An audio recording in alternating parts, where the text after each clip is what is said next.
Exploding Heads Horror Movie Podcast, episode number 66. I'm Dave Z. I'm Christian L. You're not Christian L. You're Frankie Cheeks. Frankie Cheeks. That's his pet name for me. Oh, wow.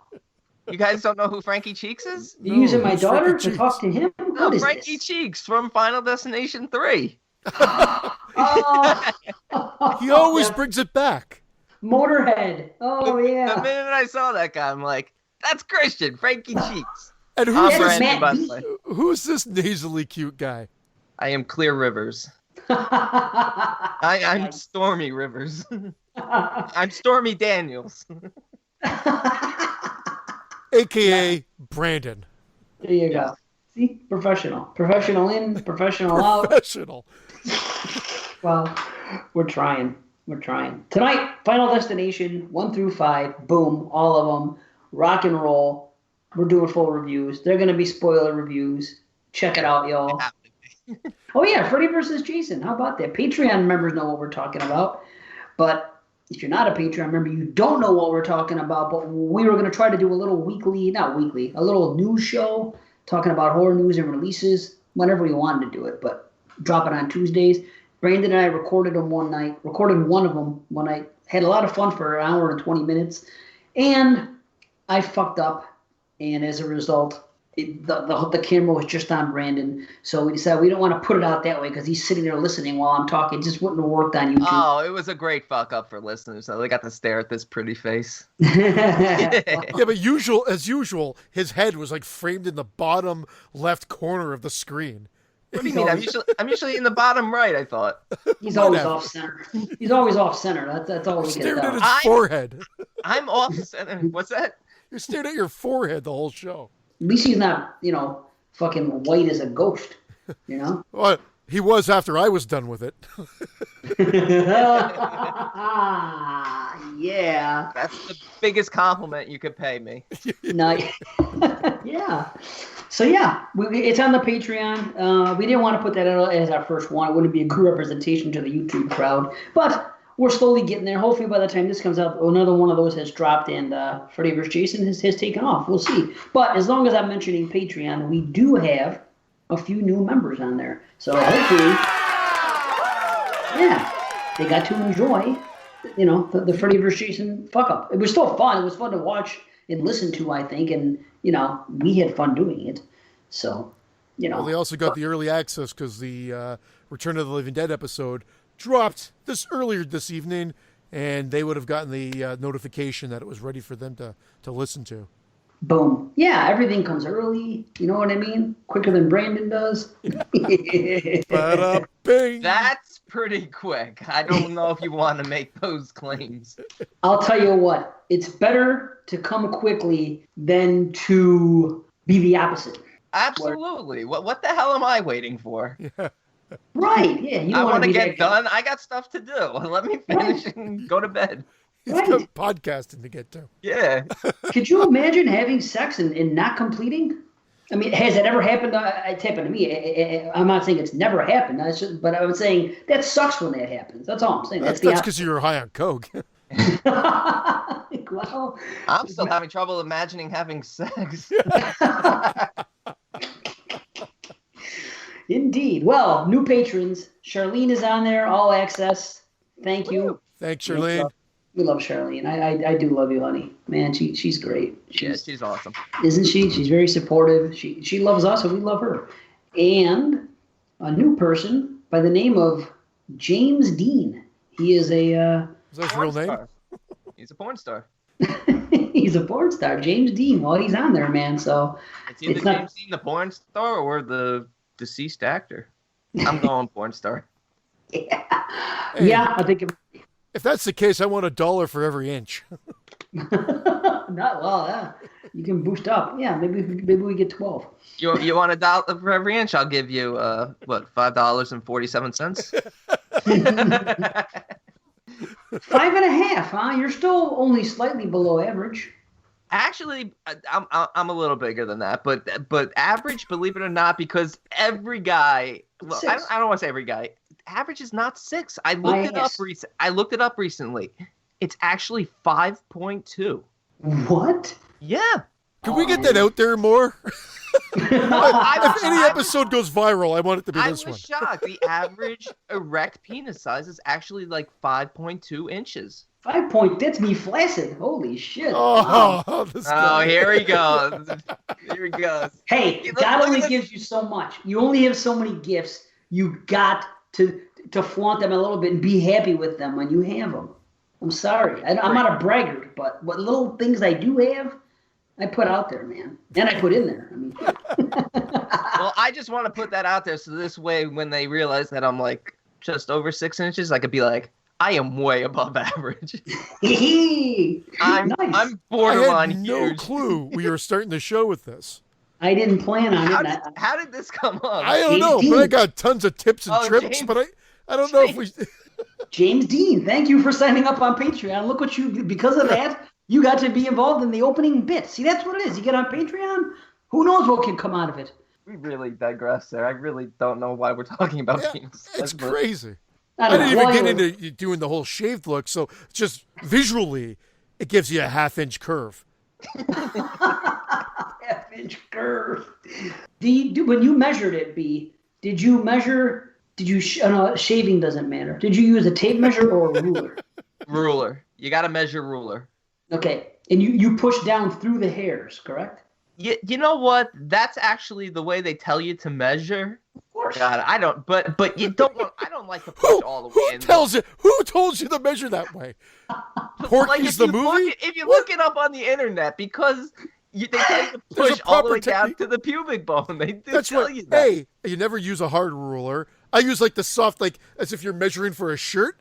I use a Oh no, I soft use tape. the hard Tape one with the measure. piece. I use well, the not piece even of metal a that's tape sticking measure. out. Sounds like metal. I'm afraid using to like use a a paper tape tape measure. measure, and I then just have my Crazy. tailor measure me. and then you go under. You go under the balls so you can push in. No, There's all these don't do it tricks. under. You got to go on top. You got to go on top. No, that's Under is cheating. If you go from Of underneath, course, I'm it's like, cheating. you go from underneath, I'm like 8 inches. I'm like, You don't You measure go for the back of your asshole. You got to. It's got to be like a. I'm not measuring for the back of my asshole. I'm measuring for the back of my father's asshole. Oh man. I'm 8 inches from the back of his to the front of mine. Oh God, where have we gone Now here? you've done it. And if you want to, if you want to hear that, get on Patreon. Patreon.com/explodingheads. Maybe we'll talk dirty about your name and what it, resulted in. Oh, thanks, Who- James who- Dean. Yeah, who was it who said that I probably will not be directing Guardians of the Galaxy Part 4? Oh, that was Somebody. me. Was that you? That was me. Yeah. Okay. Yeah. Based on what you say on this show, Yeah. there's no yeah, directing gig for you in the future. Yeah. that's all right. You're out. You're out.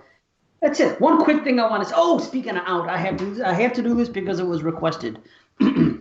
Take the easy way out. Take the shortcut home. Take the easy way out. Dave Z can't be wrong. No. Oh fuck! I wish we were recording this, folks. You don't understand the passion that went into that performance. Brandon can attest to what I just witnessed. I got chills. I got chills. It I was thought not- Robert Pepper was right here with us. There was passion, tears. And people know Robert Tepper is the uncle of one of my closest friends growing up. Yep. And the hair stood up. You gave me chills. Buddy, it has to come from somewhere. That's why I sing. That's why it sounds It good. came from that 5.2 Vlasic down there. If I sung, it would have been a lot shorter rendition. Indeed. Well, that was requested.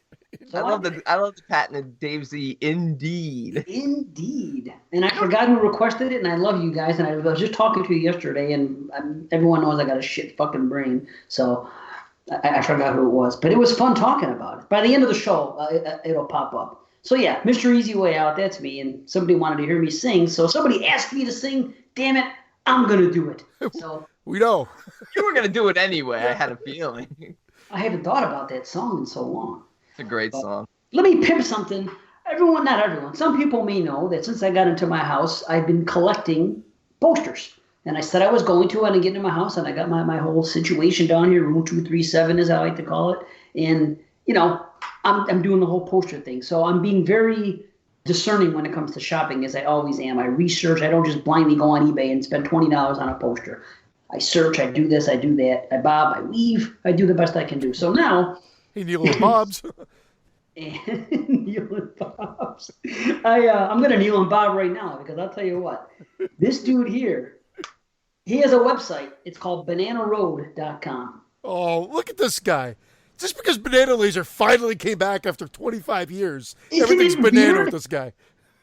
Here's the fucked up part. I did this Banana Road thing with him, and the guy's name that runs it that I've been talking to online, his name is Matt. I kid you not. What's with Matts and bananas? Yeah. I don't know. Banana Matts. I don't know, but it's fucked up. But after I talked to this guy, Matt from Banana Road, then we recorded the Banana Laser Return special. But it's pretty fucked up. But anyway, Banana Road. Brandon and I didn't listen at a protest. You didn't listen? No, I listened. I listened. We're boycotting the show. A lot of times posters, they start at $10 and there's shipping and this and that. And you look on eBay and you look on Amazon and, I'm looking around for good deals. I found this place. Like I said, it's called bananaroad.com. I bought 3 posters. They were going for like $7.99 or $8.99 each. And that is a damn good price for posters. And when you buy posters, you don't know for sure how they're going to look when they get here, if they're going to be knockoff, how they're going to look, or any of that shit. These posters are all quality posters. And for $25, you get free shipping. So I go on there and I buy 3 posters delivered to my house for $25. I'll tell you what, great deal. Yeah, I checked out that site because I asked you about it, and he's got a nice selection too. I wonder if you contact him, if he could seek out other stuff. I'm sure he'll look around if you're looking for stuff in particular. I got to find out if he ships to Canada. I looked at a guy in Toronto, just outside Toronto, great name. No fucking bananas in his name. It's called Poster Mortem. Oh, wow. Huh? That's a fucking cool name. He's at a lot of the horror conventions, the local horror conventions. He'll be at the Niagara one, and he'll be at the Toronto one later in this fall. I just sent him a message really quickly on Facebook. He responded within 15 minutes. We didn't talk prices or anything like that because I was looking for Return to the Living Dead. He says that is so hard to come by, and if you find it, it is ridiculously expensive. $8.99 Banana Road. But I think he deals with originals. What do you mean by originals? Ones that actually were in a fucking movie theater? What's the difference? I don't think. Well, okay. I'm just saying that's what I think this Poster Mortem dude is dealing with. And he's going to charge you fucking ridiculous amounts of money. Well, there are like rarer posters. I mean, you're talking about like reprints and stuff versus like the original. I don't want the original fucking Mona Lisa, but I think that's what he was selling. I'll take the reprint. I'll take the $7.99. That's what I'm saying. What's with you guys only shopping at places that have titles of previous shows you've been on? Poster Mortem. Wow, you're right. That's very true. Where else have you looked? TGI Posters?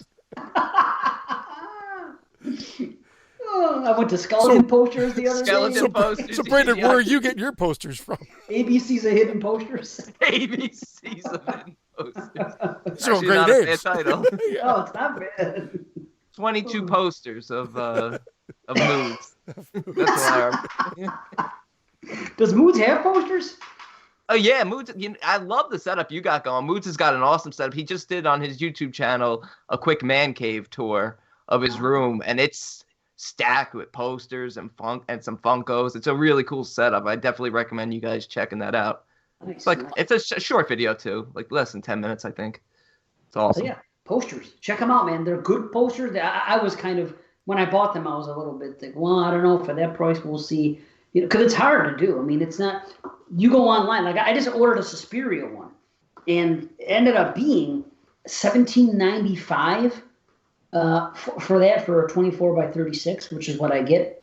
I end up getting it for $10 because eBay sent me this coupon, and it said $10 off an order on eBay. So I was like, holy shit, now I'll do it. See, I don't like to spend more than 10 on a poster, just like I don't like to spend more than 15 on a Blu-ray. Though I really have spent more than 15 on those fucking Scream Factory collectors this past couple weeks. Holy shit. But that's but those are special circumstances. Let me ask you something though. When you buy posters, are you OCD where you'll only buy rolled posters? Of course, I don't want creases in my posters. They have okay. to. No, I'm just asking because like sometimes maybe all you can find is folded. I won't. I fuck folded. What's the use of having creases on your freaking poster forever? It's amateur. It's funny because Scream Factory used to send their posters folded. Because I never got them. I got the Carrie limited edition. They came folded. I never hung them up. I just keep them in. I have them in an envelope. But now Scream Factory, they roll everything. Good. Yeah. Light it up. Roll it up. Yeah. Right. They roll everything, baby. Yeah, we'll go down to Banana Road. In the middle of Banana Road. Okay. Are we doing a show tonight or Yeah, not? let's do a show. Yeah. This is not your fucking weekly bullshit show. This is actually one of our episodes here. Hey, the bullshit is my favorite part. Maybe next week will just be a bullshit show. How's that? We'll just do that for fucking 2.5 hours.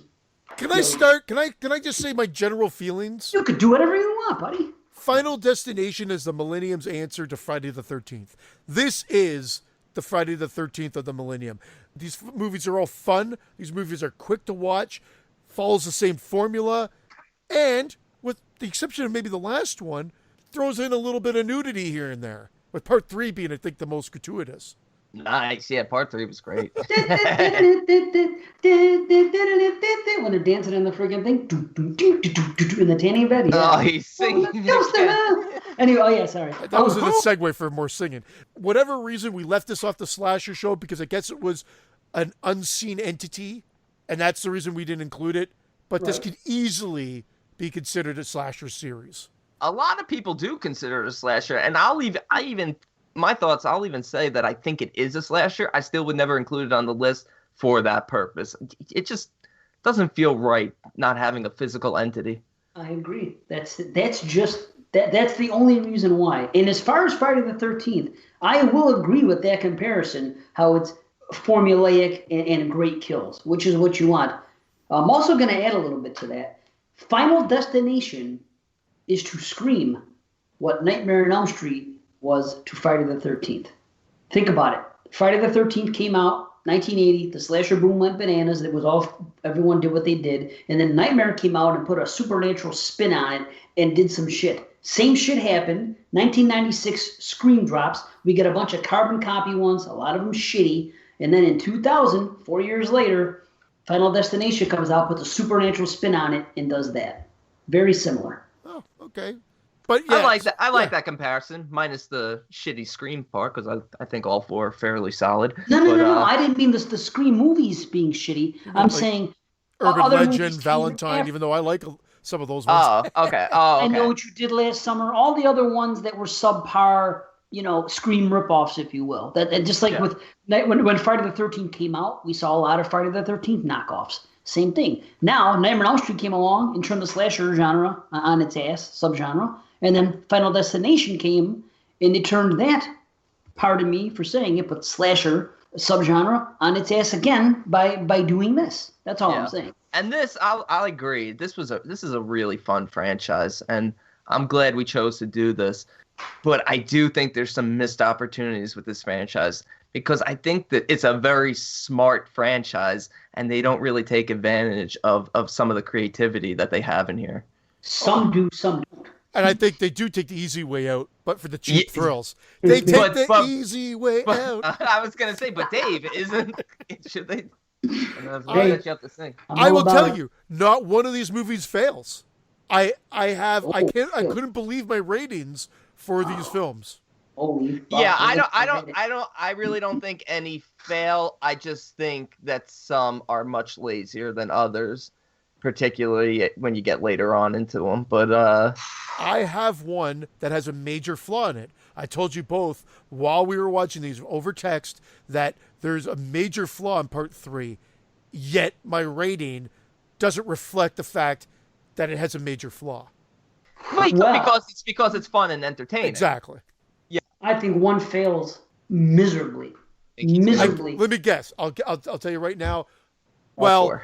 based on what If you I can't tell, then, Well, then something's wrong with you. okay, well, I think because he's been very vocal about part 2, but I think he still thinks it's fun, so I'm going to say it's part 4. It's got to be part 4. If he thinks part 2 failed and he talks up 4 over 2, I quit the show. I wouldn't worry about it.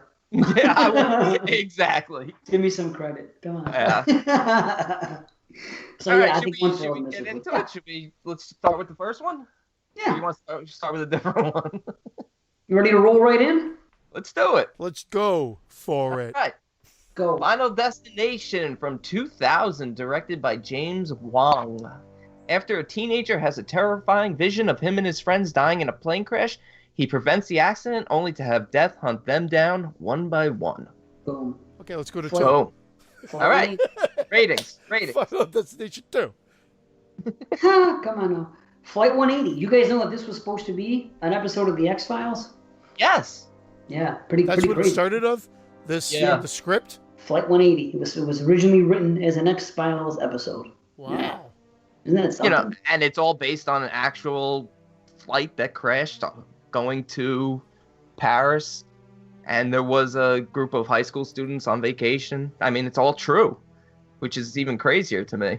I thought to myself, I'm like, wow. When I read that, I thought, like, can you imagine if 9/11 had happened before this movie got released? I don't think we'd get this franchise. That's true. That's true. It would not have happened with the plane. You're right. That'd be Yeah. way too much. And I think the first 35 minutes of the first Final Destination, if you've never seen any of them, you'll watch this and you might be disappointed because the setup in the first 35 minutes is almost perfect. Oh, it's beautiful. It's Beautiful. so well done. It's so well done. It hasn't become the Final Destination franchise until after that point. Well- It's a seriously toned film for that first 35 minutes. And that's why the one's directed by James, is it Wang? Or Wong. Wong. I got the Wang Wong. Sorry. The Final Destination, that's why 1 and 3 take the time to set it up. And Yes. and where I'm going with it, I mean, I understand 3 is a roller coaster, and we can get to the motif of that after as well. But there's a setup. We're talking about the first turning point being the accident, whereas the ones directed by David Ellis, 2 and 4, it's almost the opening sequence.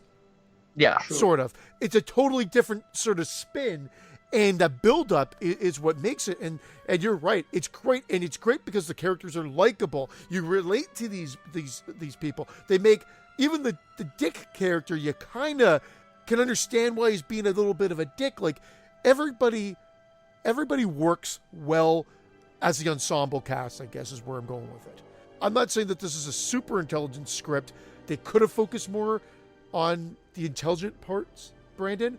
Like, Yeah. there's some great things, but I think some of it is heavy-handed, but it makes it fun. Like when they're in the airport and it goes terminal. Well, And- those little premonitions and clues that are thrown at the viewer, I mean, they're nonstop throughout the whole series. There's literally hundreds per movie that we probably even miss. Everything, from flashing, the 1 a.m. the 0 becomes an 8, and every little thing, even the opening with the hanging skeletons. You got the fan making sounds. You got Death of a Salesman is one of the books. You see pictures of people in a guillotine. This Is the End is playing. It's just there's nonstop clues throughout. But I think the focus of once they realize that death is coming back around to get them because they cheated it, there's just so much more to be explained, and I feel like they just kind of stay on the surface of that and just kind of maybe take the easy way out of it. No, see, that's where, actually, funny enough, I said, I wonder if this movie would have played out better with no exposition. With him maybe kind of figuring out what he feels like is happening. But in this one, I think they really dive deep and say, oh my God, we cheated death because of the whole Tony Todd thing. He's coming after us. It's in this it's in this pattern or this plan, and like that's where I think the movie gets bogged down. Actually, I think. Oh no, I great. think that's the strongest part of the first one. I think that's why the first one is and my personal favorite. Okay, well, I was going to say because I actually check out. The only part I check out in the first movie when he's trying to cheat death and do the botulism thing and he's in the cabin by himself. It's a 10-minute segment of the film, maybe a little less. And I figured they could have taken that right out. You know and what? it wouldn't have affected the movie at all. They could have taken that out, but that leads to a great revelation, that scene. I do feel like that scene does drag because I don't necessarily love it, him in the cabin, taping everything up. He's losing his mind. He's talking. But that leads to that cool revelation where he realizes that he never switched seats and that he wasn't next and that it was actually clear who's next. And that's why he ultimately leaves the cabin. Yeah, but he could have got that revelation anywhere. Exactly. Why does he have to go to the cabin to get that? Because he's lost his mind. He's prepared to hold up there and keep himself safe. I mean, if he's not in there, he thinks he's next. It wouldn't make sense given the fact he's done so much research. That's what I like about his character. He's really intelligent about it and really dives deep into what's going on, looking for clues. Whereas in later sequels, a few of them bring callbacks to the first two movies and you say, this happened before. But as we get into like the last three films, it's like nobody's ever heard of Flight 180. Nobody's ever heard of any of this happening before, and nobody's even really interested in researching it. They just sort of get the general idea that this is what's happening, and we're just gonna. Well, there's a reason for that in the fifth one, but yeah, obviously, and that's a great twist, and that saves the fifth one, I think. That's great. Oh, I'll get back to get to that one too. Just you saying saves, I'm a little. I agree. Because I'm this series could easily have two movies, and it would have been perfect. I think. Yeah. I you know what? I'm kind of with you. Yeah, but I'm not. Yeah. But I'm not against the other ones. I'm just saying. No, well, one, but one I'm against. But I think this movie works best as a trilogy, to be honest. Well, since we're talking about it all, just name the movies, and then we'll get into it deeper. Maybe then. What I'm obviously saying 1 and 5. As am I. Yep. 1, 2, and 5. You need two. You need two. Two is actually two. Because really? 2 is the only one that shows that death can be defeated, that you can actually cheat death. I like that. Because otherwise you're just going through these movies where, like, all right, there's no way. Death is always going to come back around. Why am I even investing in this? Well, 5 shows you can cheat it, too. Yeah. But they don't cheat it. And there's a major flaw I find, and I told you I have a question about it and when we get to part 5, but there's a major issue I have with something that maybe I'm not interpreting correctly, but one of the characters should not have died. And given that, another character wouldn't have been there to die either. And we're going to get to it. Maybe you can explain it, and I hope you can, because I love 5. Okay. But, well, 2 confuses me. The whole third act in 2, I don't know what the fuck's going on anymore. I think they're just... We'll get to it. But anyway... And I'm going to defend 2 because there's a lot going on. And I'm not going to attack that aspect of it. I'm just going to say when we get there in that third act, I don't know what the fuck is going on. And because I don't know what the fuck's going on, I stop caring. For me, even in part 1, and I think it comes up in one of the later sequels, maybe part 3, but the biggest issue I have with the franchise is that if death has obviously been around for so long, it's had its grand design, it's doing this thing, is it a mistake on Death's part that these people are getting premonitions? Or is it a sort of like a divine intervention from some other force? I can buy that. It's a divine intervention. I never questioned it. I just thought it was cool. It's not that I care to question it or even know. It's just that I didn't feel like they questioned it enough. Well, how can you question it? I mean, all you need to know, if you're Alex in this one, you're getting signs. That's what I like about 1 and 3, is that they're getting signs, a ton of them, before they get there. It's a great build-up. Then it happens, and then nobody believes them at first, which I like, where other movies, they might fall into it quicker. But I like the fact, especially here, where nobody believes them, and they have to prove it. And then once it happens, it's like anything else. If somebody tells you they're a clairvoyant, prove it. And this guy's proving it. He's showing up at the houses when people are getting killed.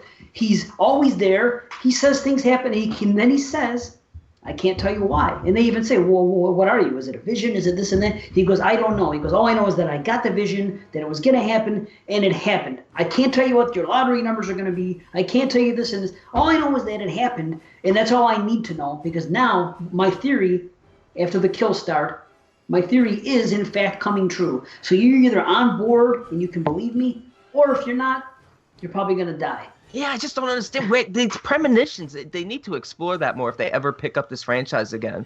No, This whole idea you think that's a jump the shark to me. I don't want to. Oh, absolutely not. They need to. People need to. They need to question it. Why? What are they going to do? Go back to some fucking witches from Clash of the Titans days with an eye? No, That's when it gets heavy-handed. And No, then, it doesn't. Right. No, That's It's no. like Candyman and the fucking bees in the part 2 You and shit. I can't don't keep need that. you can't keep regurgitating the same film over and over. Nobody's questioning why are we getting these premonitions. There has to be an explanation for it. then you'll And get I Jason would have. Goes to Hell. Why does Right. Jason keep coming No, back? Why no, does, no. you, That's you're- what you you'll get right. crap because they Right. come up with these stupid ideas and you're like, well, no, I don't like that. I'm Then not Halloween saying I'm not six- saying we Halloween need 6 is we a need fucking tons cult. of answers, but we need characters questioning it. Yeah, but because there's no we- time to question it. B. You're in there. If the three of us are in there, and right now I get a vision, and I say, hey, you be the fuck on board, or you're gonna die. And then we look over, and Christian doesn't believe me, and he dies. Are you gonna say, hey, gee, Dave, where did you get that premonition from? No, you're gonna say, well, Dave, what should I do now? Not I'm gonna say me. my ass. Not me. You should be questioning it. The viewer. You know what? I honestly think you shouldn't fuck with that Mac Daddy. No, you have to. You have to. Exactly. You have to. You have to. With these later sequels, they seem almost like lazier versions of the first two. Well, of course, it's a lazy version, but in this film, who's expecting a franchise? This is just a film. Remember, I told you how it was written and why it was No, written. but at this point, it is. At this point, when we get to the later ones, where it becomes an issue where people need to be questioning it more, it is a franchise at this point. It becomes one, but I'm talking about in the narrative of this particular film that we're talking about. Oh, the why would first you question it? the first film does it great because Alex is actually questioning it and doing research and looking into it. Oh, like clairvoyance and reading books and shit. Oh like yeah, that's what I'm talking They about. do I'm not show, talking- yeah, they do show that. I love that. Like Brandon said, Yeah. the camera's panning over. He's researching flight patterns, crashes. He's everything. Like I like that. I do like that. That's what I'm talking about. I'm not talking about him having to go see, mediums and stuff like that. I don't want that. But I'm just saying the characters as we go on start to become just more like, oh, this is happening, be on the lookout, which is fun and entertaining, but I there's hear depth. you. There's depth in the first one with Alex and everything he's doing and Clear and her story and everything and the effect it has on all of them. But because even Clear is having visions. I think that's something we learn as it goes on is that really everybody, if they're open to this concept of what's going on, they could all find signs. The thing is, it would become obligatory, and you'd be sick of it by the third film. Like, okay, now we got to go through the fucking 10-minute montage of why and this and that, and that's what I think would happen. I don't know. And I agree to a certain extent, Brandon. I think I know where you're going with it. But as I said, my piece kind of through jokes and what Dave just said, I honestly think over-explaining it will work against it. No differently than some of the weaknesses already within the franchise. There's some forced stuff, even within this first movie. Tony Todd's scene, you're either going to love or you're going to be like, what was that? Because I think they meant it to be tongue-in-cheek. It's also overdone, overplayed. After the whole plane accident, I'm jumping back here a little bit, sorry. Well, we're all just a mouse that a cat has by its tail. There it is. Let's just end the review right there. That sums it all up. But I'm saying there are a couple of things that I'm not 100% on board with. These are kind of directing, editing things, but where he gets the premonition or the sign that Todd's in danger. I thought that was great. it was great if they played it out a little bit better, but he's at his desk, woo, it turns, there's an owl there, he throws the magazine there, it hits the fan, and I've always thought that was kind of rushed, a little messy in the way that it's presented to us. Don't get me wrong, I love how the piece of paper falls down and he gets the vision of Right. Todd and realizes that something's amiss and must go from there. But just the way that scene was constructed seemed like, I guess, like it needed a little bit more of a build-up. And who Too spells convenient. Todd with one D? What's that? 1B. One D. Todd, T-O-D. Oh. That's just a me thing. But I've noticed that from the first time I saw it in the theater. I just said, "Oh, that owl thing just bugs me. Like, why an owl? Why couldn't it be something else? Was there a metaphor? Is there a meaning to that owl?" Yeah, Todd had nice hooters. I ask a serious question, I get a fucking hooter answer. What would have made you happier? A fucking pigeon? Because we got pigeons all over this fucking franchise. Would you rather a pigeon hit the door? Would that make a difference? Or is it an owl that bothers you? It's just the way it was done, because if I saw an owl at my window, I'd be like, awesome. But I guess because he's so skittish. Scary, though. But yeah, he just whips the magazine at it. It just seemed forced to get to where they wanted it to go. I'd be afraid, I think, if I turned around and saw an owl at the window. I don't think I want to see an owl. How about if he was intrigued by the owl, walked over, and then the magazine got hit into the fan, and then shot up, and he's like, whoa! Then he gets scared, and the Todd thing falls. Yeah. I don't know. It's just the way it was developed, the way it played out. What if the owl just said, "Who? Todd?" Who? Like, who? Todd. Who? Todd. Who? Kelly. I like that the characters are named after like famous horror people. Yeah, that's good too. I always like when they do that. It wasn't over the top. Cool. I thought Shrek was named after the ogre though, not Max Shrek. Yeah, the ogre. Ogres have layers. This movie has layers. You know? Every time Agent Shrek came in and he said, "I'm Agent Shrek," I would always say, "What about Donkey?" Well, let's talk about them. The cops were actually kind of cool characters in this. I like them, and they give them a couple of scenes and a couple of exchanges that make them a little bit better than just like "we don't believe what's going on here, kids, and you're all guilty, and we're gonna get to the bottom of this." But they have some good exchanges, like, "Can I tell you something? Don't take it personal, but sometimes you give me the creeps."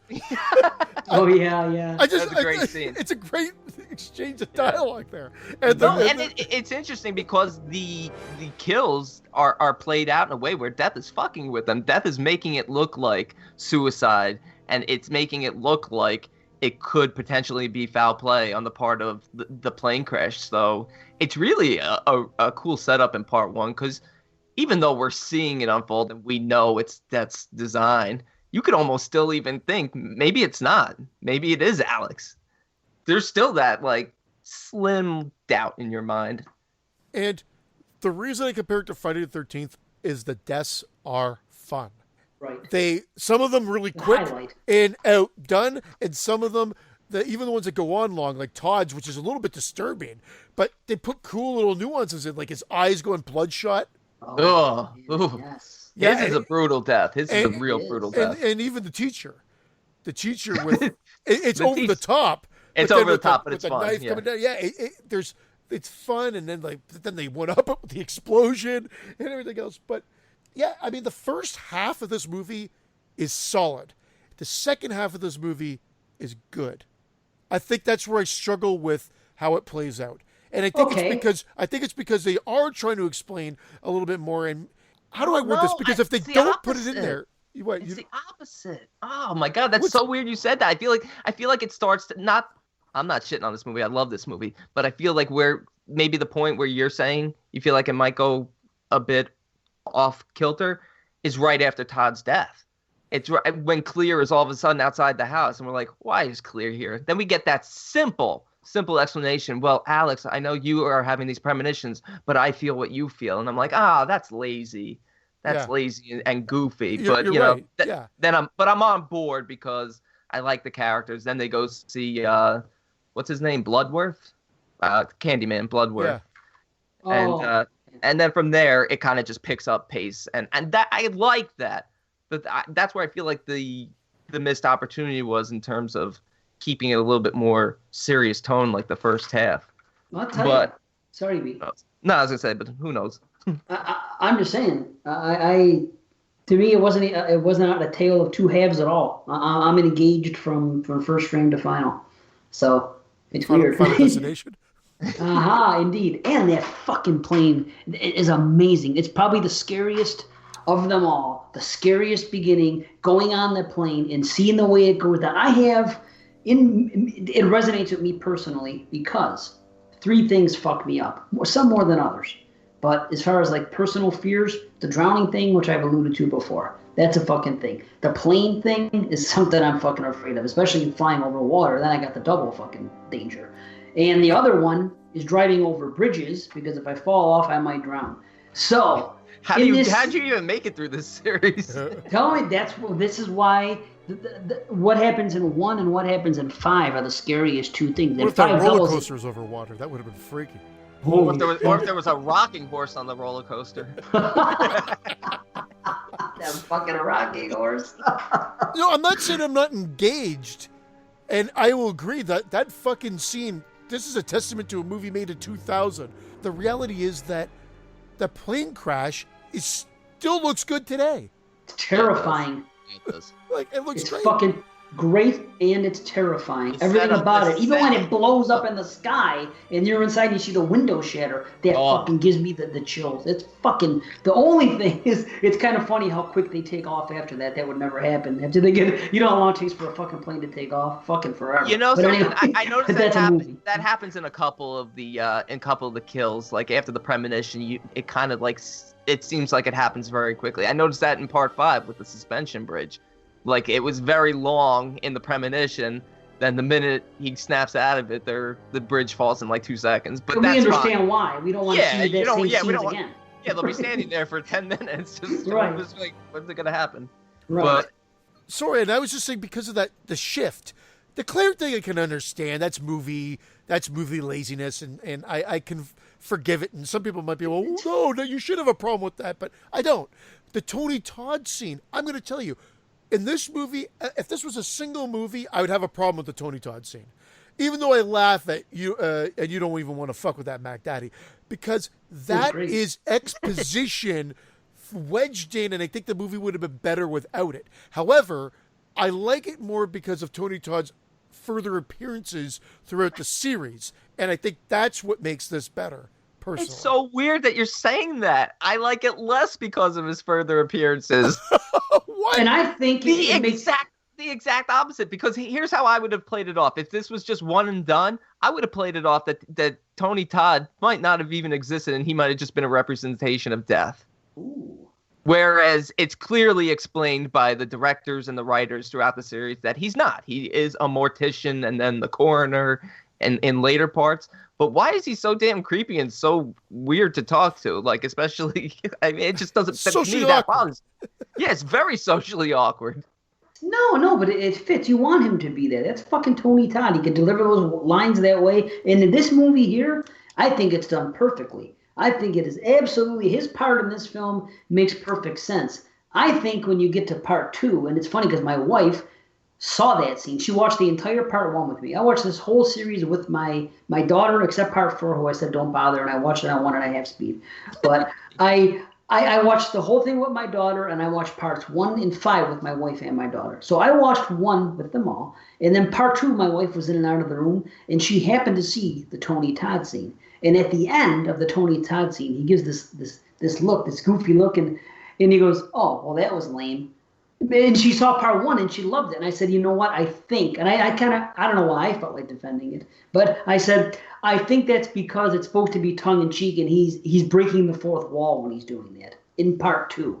That's what I thought. I thought it was a little bit hammed up in part 2, but with intent. But if not, then it was just bad. And that would have been fine. That would have been fine with him breaking the wall if he represented death.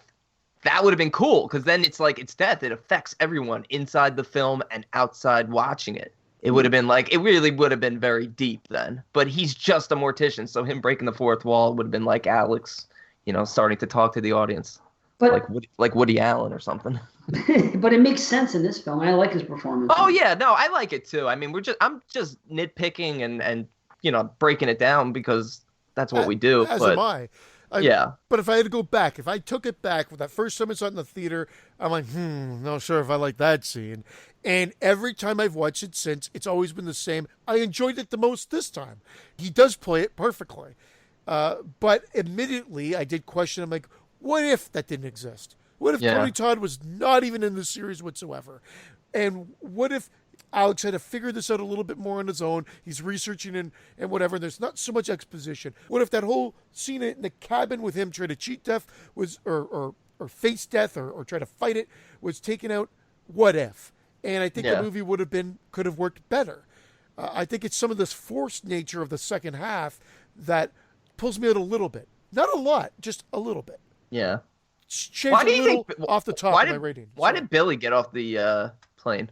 Oh, he got pushed off. He was about to get he was mad. He was fighting. He was taking a shit. Do with me. Yeah, he was taking a shit or something like that, and then he's coming on the plane late, and they're all getting pushed off. And just like he's even trying to say, "I'm just got to get to my seat. It's right over there," and he's getting forced out of the plane. Oh, okay. I didn't. You know what? I must not have been paying attention because he was there, and I'm like, what the hell's he doing there? Why did he get off?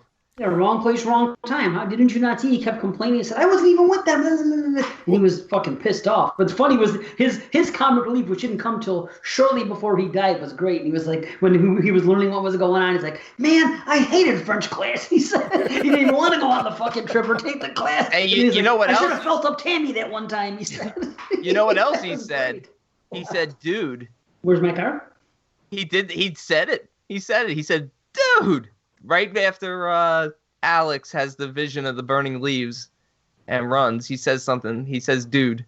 Oh, no shit. Yeah. And I was like, oh, God. He said, "Dude." I love him, though. He was great. And he didn't get goofy. And it wasn't goofy. It was a little comic relief shortly before he died.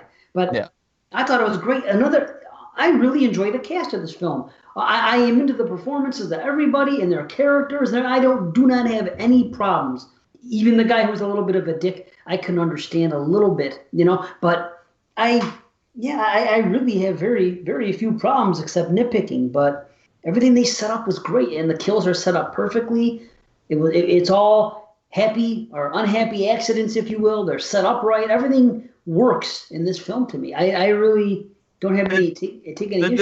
The design for me is still my favorite part. That's design that in the first one in particular, it's going to kill you in order that you were supposed to die in the plane crash. Great.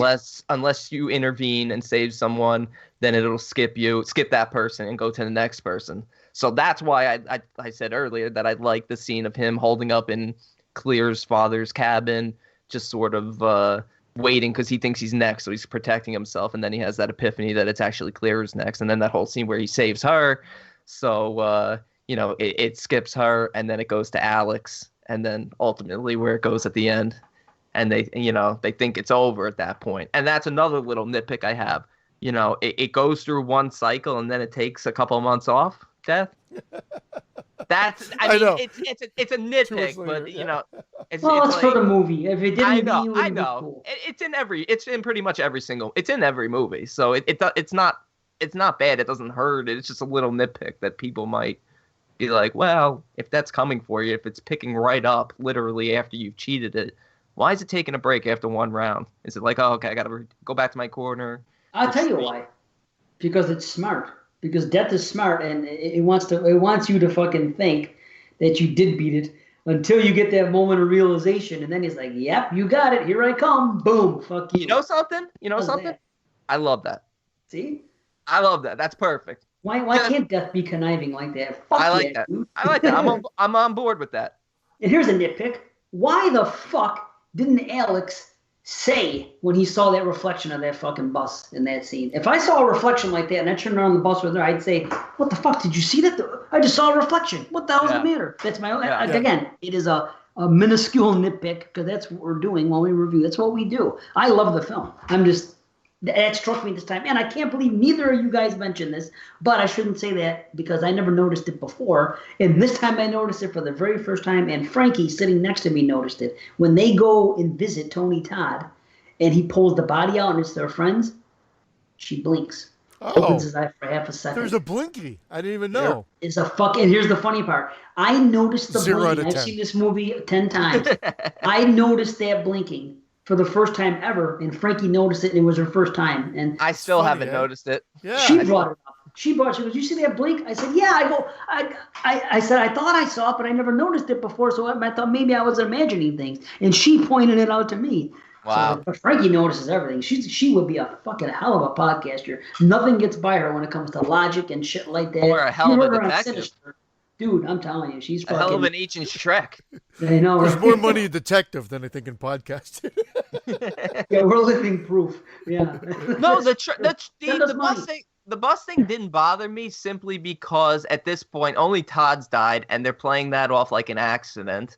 You know, Yeah, as not an accident, as a suicide. And at this point it hasn't really kicked into full force. I think Terry's death by bus is when Alex is really pushed to the point where it's like, okay, it's definitely happening. I know he's already figured it out that this is, what's going to happen, but he's not telling anyone because he don't want everyone to freak out. But yeah, but death's plan aside and all the other shit aside, if you were somewhere and you saw a reflection of a bus in a fucking in a window or whatever, you turn around and there was no bus, wouldn't you be? I just think, given the trauma and everything going on, that I was okay with the fact that he didn't kind of immediately start screaming out, given everything else he had just been through. I was okay with it, but when you, as describing it right now, and the way they shoot it, because the way it's shot, it literally shows a reflection and the camera pulls around to have him follow, to notice that there's nothing behind him. It's almost over dramatically shown that there's no bus there, that you kind of wonder why he doesn't mention it. Right. That's what I'm saying. I would have. Yeah. If it was, what's he going to mention? Subtly... did you see that weird camera angle? It's pretty much what they've done. Did you see that dramatic camera turn? I don't know. I would have said it though. Hey, there's a fucking thing there. A thing. Did you see the reflection? I don't know. Either way, it was a nitpick, and we spent more than enough time on it. It was just something that I noticed this time. Like, man, why didn't he say anything?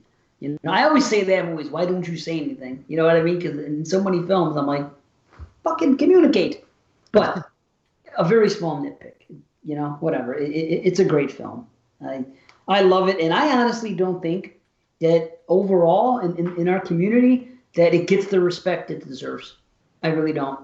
I hear other people talk about other films in this franchise more, and I think this is the crown jewel. I think a lot of people really enjoy this series. It's just, yeah, you're right. We just don't talk about it a lot. I'm guilty of it as well. I've always liked this franchise, and yet don't revisit it as much. Don't talk about it as much. I've seen this one the most. What, this franchise or this particular film in the franchise? Yeah, not the franchise. No, part one the most of the franchise. Oh, okay. Yeah, me too. Me too.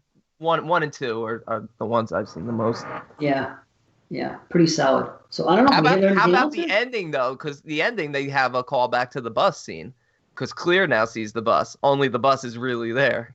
Yeah, that was cool. That was cool. Because you're like, oh no, now it's Clear who's going to have the full visions. But it does that dramatic turnaround, and there's the bus. And I love that ending. Who's next? Yeah, that's great. That's so great. Great way to end the movie. I told you were next. Yeah, but you just saved me. Then who's next? Boom. Oh man, it's such a fun movie. Slam cut to the end. Done. Yeah. It's great. Left the theater with a smile on my face, and I was by myself. It was in that time frame where I was going to the movies a lot by myself. I think American Psycho was coming out at the same time. This came out. Yeah. And I was dating my wife at the time, but she was always working, and she wasn't as into these movies. She'd go see Scream, like I said. So I was going, I'm just like, oh, I'm free during the day. I'm going to go see a movie.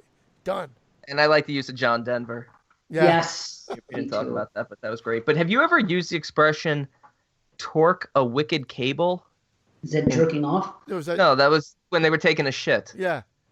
Okay. Before they get on the plane. Let's go torque a wicked cable.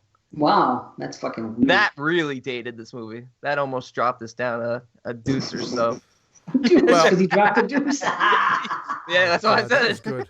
That was Thank you.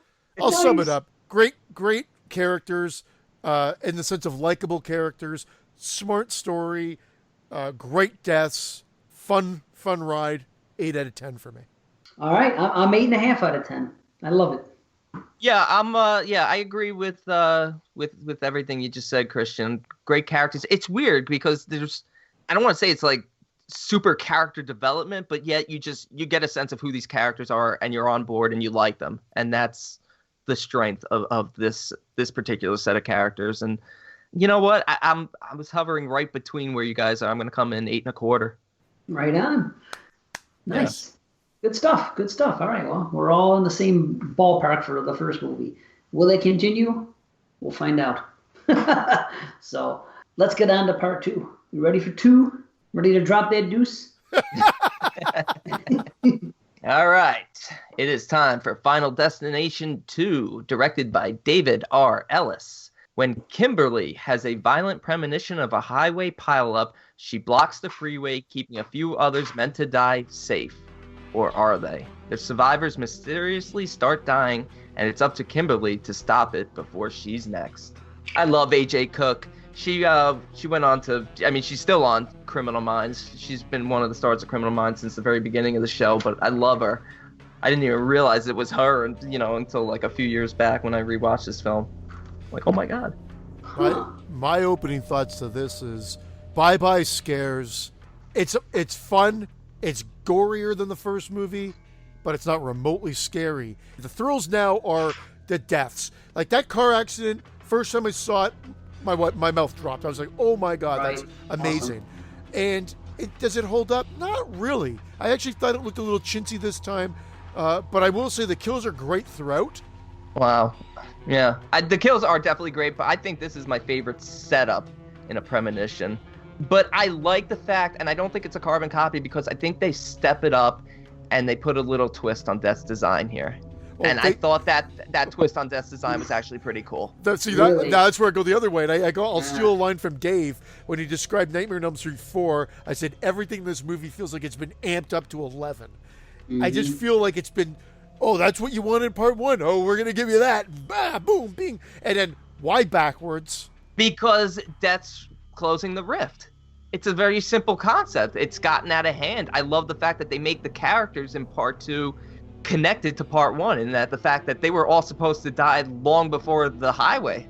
The highway was supposed to be Death catching up and closing the rift because they were supposed to die a year before when certain characters from Flight 180 intervened in saving them. The girl Nora who was on the bus that hit Terry, so she never got to the place where the gas leak was. And, Rory, who was in Paris and, never made it to where the collapse was because I forgot why. But the thing at the end, the last kill at the end. Yeah, because of the sign that killed Carter. Yep. Yeah, you're right. That's a great connection. Those tie-ins were good. Those tie-ins were good, but why does that explain backwards? Sorry. It's a cool idea someone came up with. It was a nice 3-minute conversation about why this is happening. So I like that, but I don't think it necessarily is an improvement on the film as a whole because of that 3-minute conversation. I respect it; it's cool, but it only carries so much weight for me.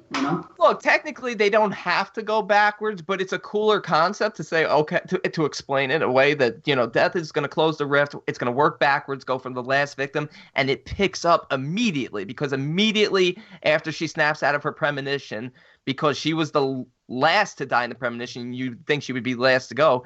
She's almost killed first. The cop saved her. The cop saved her. I do like that revelation. Yes, there are things about this film I like. But this is like another Halloween. This is like another part of me, like you just brought it up too, like Nightmare 4 to me, where I think everybody blows this film. And a lot of people, here's what I think. I think the beginning is awesome. I think people hold that in very high regard, and they should. It's probably overall the best intro as far as the kills, the length of it, and the different types of kills and the gore and the way it looks. I think it's all fucking magnificent. I love the first 10 minutes of this film and the way that opening crash goes down. I think that is awesome. I think there is some quality gore in this film. Yep. Some stand up and cheer gore, and I think people are just won over by that. But most people don't look at the film as a whole and the script and how the kills are done lazily compared to part 1, and and the third act gets a little crazy with over explaining things and when it's not necessarily it's forced. Needed. The dialogue is forced in this one, no question.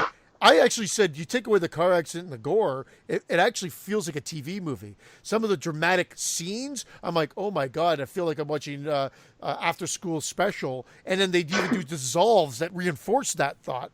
But then, of course, we get another gory scene. You're like, oh yeah, I'm in a horror movie with no scares. The thrills are the gore, and you could say that about Friday the 13th too. Some people, Sure. but I mean, the first 4 movies, But it has atmosphere, Friday Yeah. the 13th, and, Yeah. and the soundtrack, and the and shit. there's Yeah, too and many memorable coincidences. These guys are like fucking Yeah. best. I don't even know where my wife is half the time. These people are like, oh, you're at the dentist. They're at the dentist. They're meeting them all there. Right. They know where How? everybody is every drop of a fucking dime. I'm like, what the Well, hell's that's going the on here? convenience of having a police officer as one of the survivors, and that's a convenience thing that they had to put in so he can trace the whereabouts of I wish they would have showed us that, though. That would have been nice. Tim and Noor. That would have been nice if we saw that as an explanation. Take 2 minutes out and have the cop know they knew the license plate number of the mom with the kid and the nitrous and that whole scene. They knowing the plate number is fine. Why not take a few seconds and say, okay, we're going to go on the computer, type. I have this thing. Okay, we're tailing them. They're going in this direction. Let's go. It would take extra 30 seconds of exposition to fucking horror for dummies. It would have been so much better. We wouldn't be complaining because It's weird because I'm not complaining. I didn't feel like I needed that because I felt like that's what it was.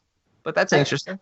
Well, and why it's not? funny, I mean, first time I saw this, I thought it was on par with the original. I remember thinking, I remember coming out of it going, "Oh my god, that was great!" But it's for all the reasons, Dave, you mentioned earlier. I'm like that car crash, all the gore. Awesome. I'm like, Epic. great. But I saw it again, and I'm like, oh, it was good when I bought it. And I not watched it as again, right. It and was then, a little. and then it's been a long time, and then I watched it for the show, and I'm like, It's still great. Yeah. my rankings of these are probably going to shock a lot of people because Wow. of where I'm going to come in with this. And then, Braden, you mentioned that, of course, they skipped death. That's what the revelation is. They all skipped death the year before. So then they skipped it again in the car crash. So Exactly.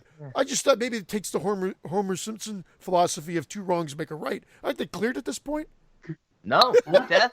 You can't cheat death Well, they did it twice. Again. You can't cheat death. They done it twice. again. Fool You me can't once. cheat- What are they? Fool Fucking me, George Bush? fool me once, shame on me. Fool me twice, shame on me. You're not gonna fool me again. That's George You Bush shamed said. me. You shamed. I'm not trying to piss all over the movie. There are I'm some not good pissing points on right it, there but- because I do like the deaths, and I actually find there's a touching Overrated. scene. The drug addict guy, the guy that's a little bit of a tough guy, when he realizes that he could be next, he turns to the main girl and says, "Hey, do you mind if it's me? Do you mind getting rid of all my drug Oh, paraphernalia and I porn? love that. Because I don't want it'll break my mom's heart." I'm like, I love that. That was The- awesome. Yeah, that was Yes. great, but there's one scene with his character where I'm like, what the fuck were these people thinking shooting this scene? And that's in the elevator with the dog shit on his boot, and then him wanting to lick his finger and wipe the guy's face. What the hell was that They coked about? up. They're just making them seem. They took it. I hate when they do that with people on drugs. I hate when they take someone who's on a substance and they crank it to 11. Well, Where- yeah, that I agree. They totally You cranked it to don't 11 act that because way. nobody acts that way. I don't Not on know coke, especially. Cocaine doesn't make you do that. That's more of what you. I'm that's not a a huge drug. depressant.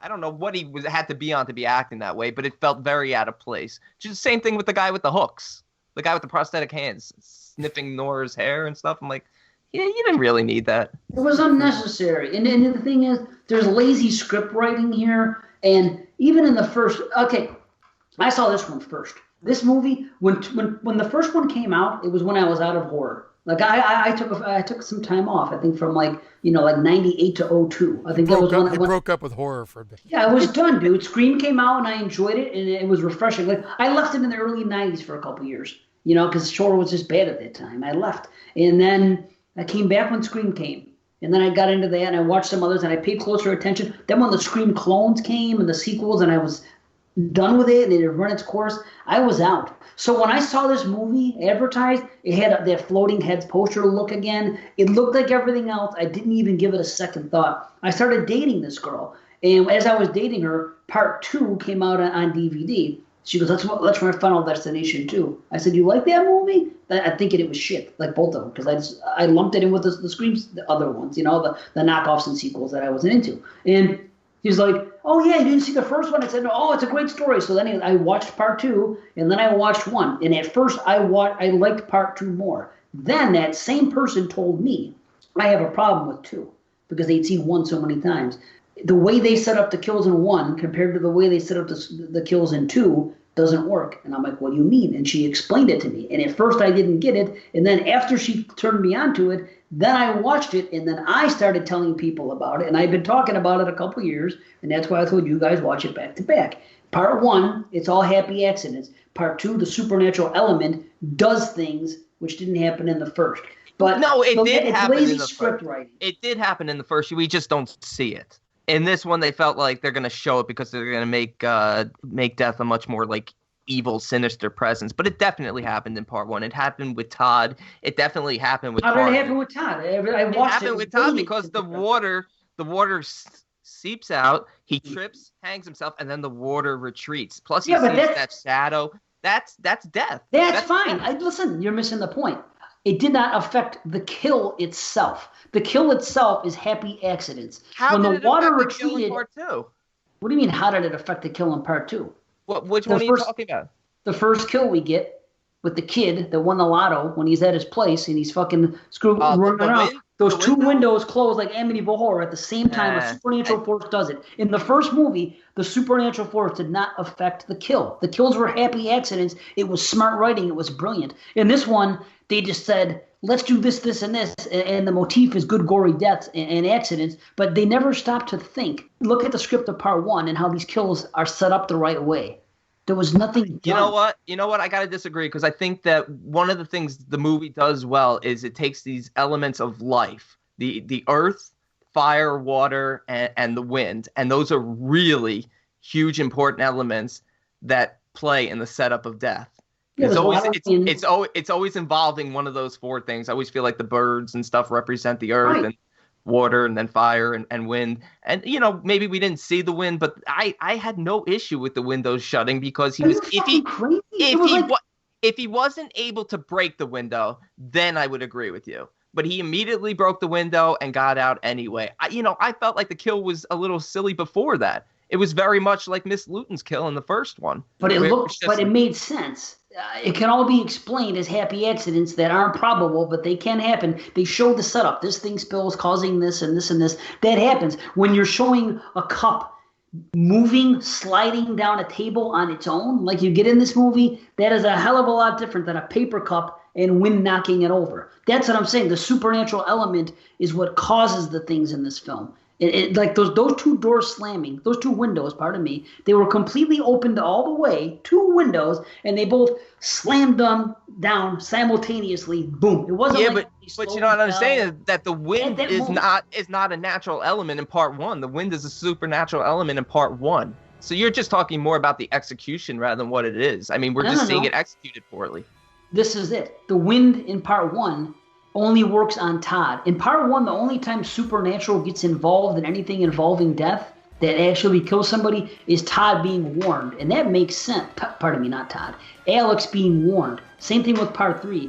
The main character is being warned by some supernatural force, which ties into the fact that they had that vision in the first place. That's something supernatural. So in that case, I can accept it. But I can't accept, like I said, windows slamming on their own, mugs sliding across the table on their own, and what's that one guy who's in the hospital and nothing, the entire death is supernatural. Everything was moving around and his fucking tools, and he's laying in bed and everything's moving around on its own. Nothing happens by accident because of some random thing or someone making a dumb mistake. I had no issue. I think they took a different approach. Instead of using shadows and the premonition of one person, in this one they used a little bit more supernatural movements, and it didn't affect the kills in a way. I don't think it was intervening with the kills in the sense that they wouldn't have happened if these things weren't moving. That's what was supposed to happen.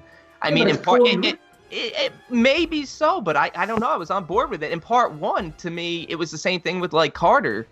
I said to myself, well, all of a sudden he can't open his door and his seatbelt's jammed. I mean, Alex had the premonition. They could have easily just shown it where if this was part 2 with Carter, where he goes to open the door and the lock clicks, and then he goes to hit his seatbelt and you hear, I don't know, like some sort of malfunction in his seatbelt. So it just didn't bother me as much as it did you. But I mean, I'll tell you what, B, until she pointed it out to me. I never realized it. Then I watched them back to back. I said, holy fuck, you're right. This is cheap. This is lazy. You're right.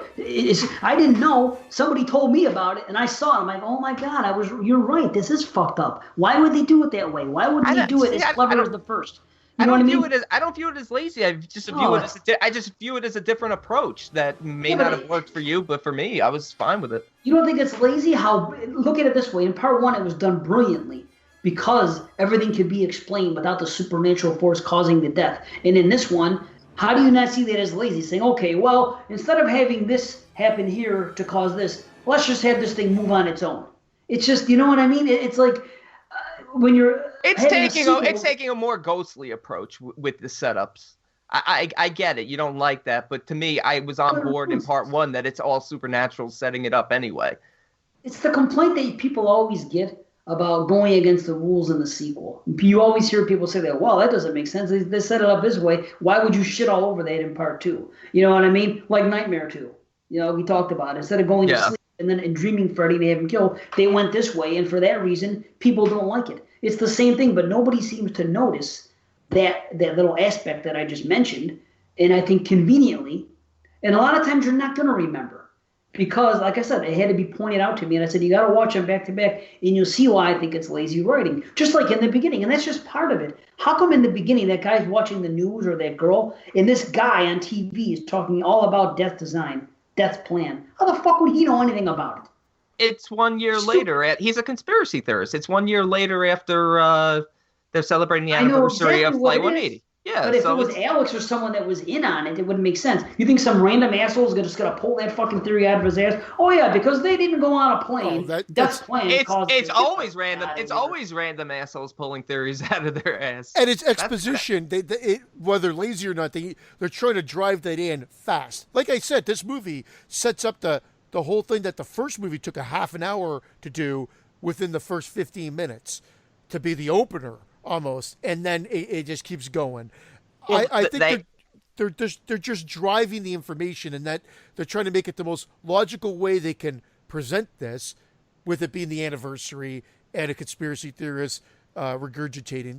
That's the reason why, really. At the end of the day, I wouldn't even consider that lazy. I think, how am I going to get this in there? Okay, well, there's going to be a newscast. Boom. The ties to the first one are interesting. That's what makes it work. Without that, it's just a carbon copy movie.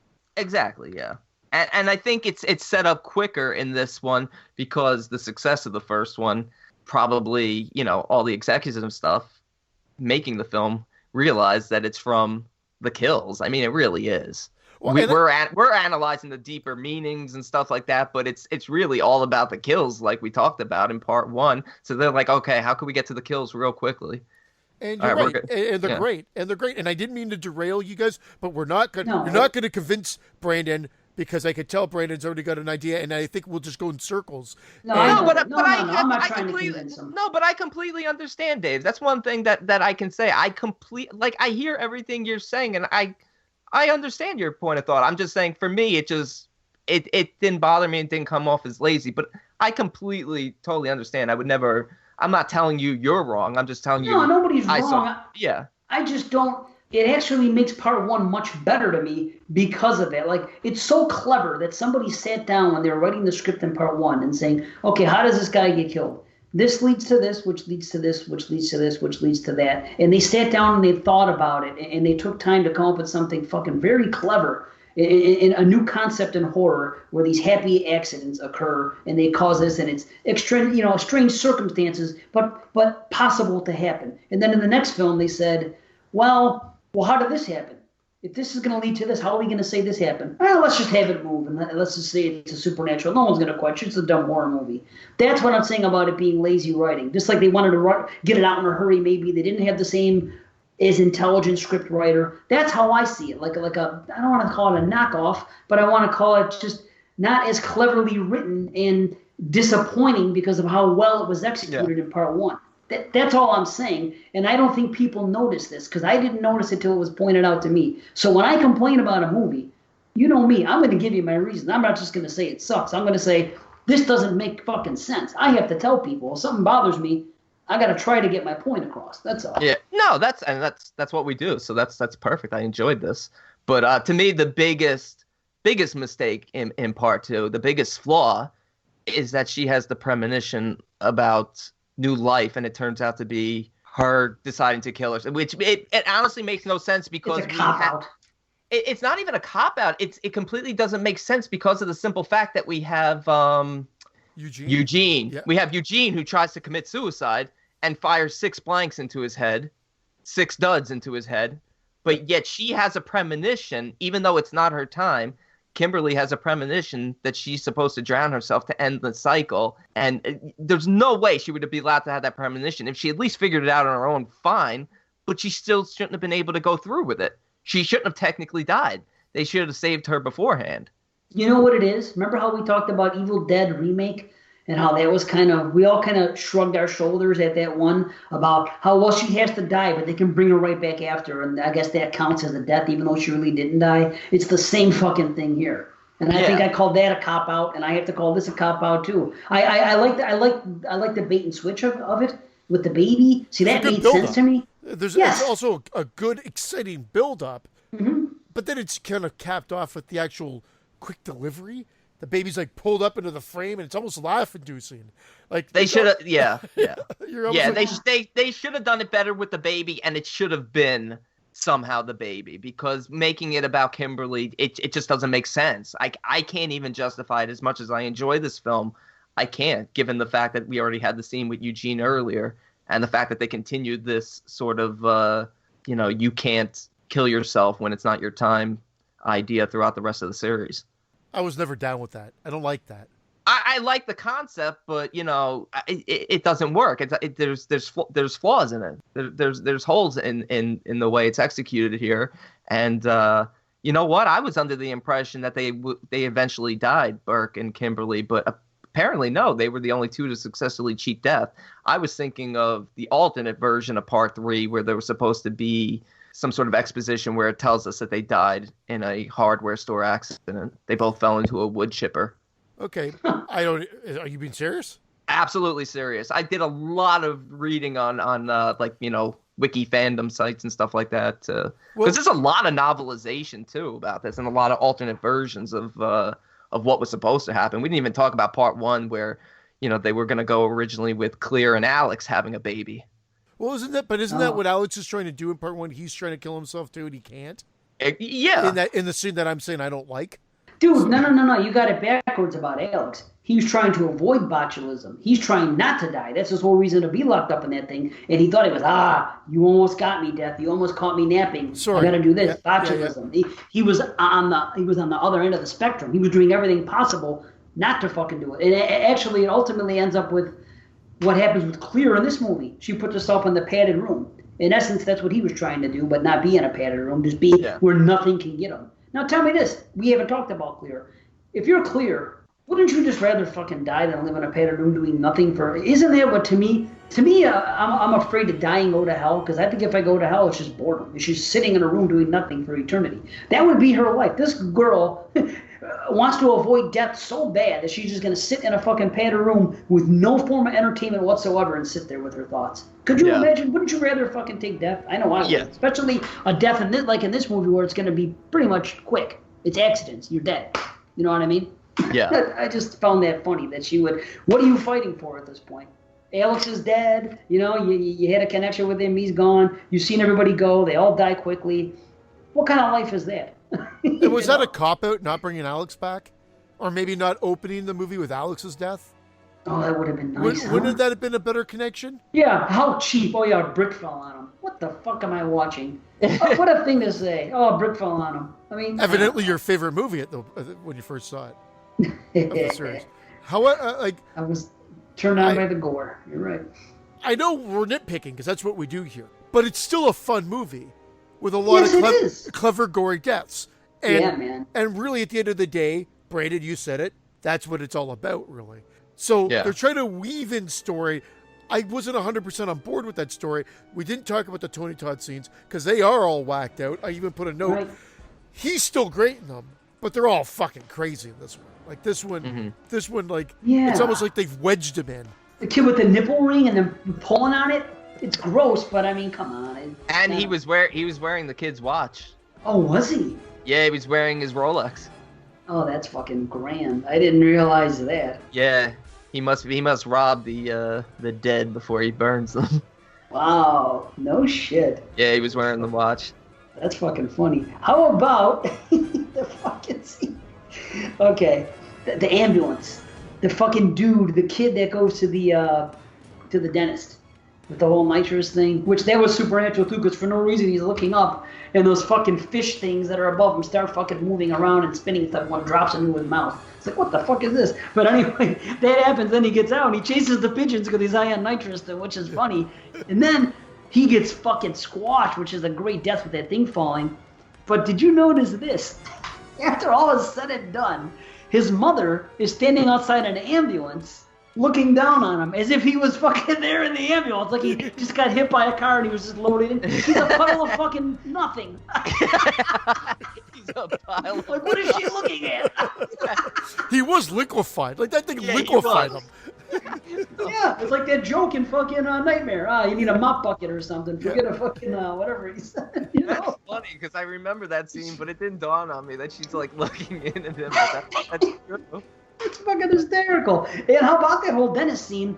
I don't know if you guys are fans of Finding Nemo, but that whole fucking situation came out the same year as Finding Nemo, and it's all the same. The way the dentist office looks, the way the aquarium looks and the things in it, the birds being outside the fucking window. It's crazy. I'm telling you, watch Finding Nemo and then watch this scene right after. There's a connection. What are we, 22 shots? You told us to watch 1 and then part 2. So we were supposed to watch 1, then Nemo, then part 2. I should have said that. Yeah, watch Final Destination 1, Finding Nemo, and Final Destination 2. I'm telling you. I watched Finding Dory. Fuck that. There you go. Yeah, maybe Finding Dory is going to have fucking parts from part 3 in it. Is there a roller coaster in Finding Dory? Oh, fuck. You know, and I thought to myself by the time I got to the end of this movie, I'm like, really, the cop was never in any danger. And then I had to look it up, and I didn't realize that the explosion in the hospital that kills Eugene and then kills Clear as well was supposed to kill him because of that flying metal cart, that flying medical cart that. Oh. Wow. And that Kimberly tackled him and actually saved him, so it skipped him. Oh, that was cool. That 2-for-1 kill. I mean, but now you're saying it was a 3-for-1. It could have been a 3-for-1. Oh, it could have. I'm sorry, because he. Yeah, because she saves him, and then of course it gets the kid that Rory saved, Mickey from Shameless. What? Mickey from Shameless. Mickey is who from Shameless in this? The kid Brian. The kid with the nitrous kid? No, the kid at the barbecue. The kid, you know, who works on the farm. Blows up. Who blows up at the end at the barbecue. Holy fuck! For the it was Mickey. For the slim cut ending there. You got me there. I didn't realize that was Mickey. Holy I was like, shit. he's so young in this. Wow, that got me. I didn't realize that at all. How about, did you see how many sausages that fucking kid was cooking on the grill in the first kill? And the pan? Dude had 20 sausages for fucking one kid. I'm like, what the fuck is this guy doing? I know you just won the lotto and you're celebrating, but holy fuck, 20 sausages? He was wasting all his money. He was wasting his money like nobody's business. What, wasn't he? He only won like, what was it? 50,000 or some shit? Or yeah, and he's getting watches and computers and a fancy car. Meanwhile, he's got the shittiest apartment I've ever seen. Chicks are calling him like he's fucking, like he won 50 million. All of a sudden they want to fuck a guy. He's got 50 grand. Oh, let's go fuck him. You know? Maybe I'm wrong. It's more than 50 grand, but it wasn't a lot. Yeah. Right. We just totally tucked it. It wasn't a lot. That's for sure. Oh shit.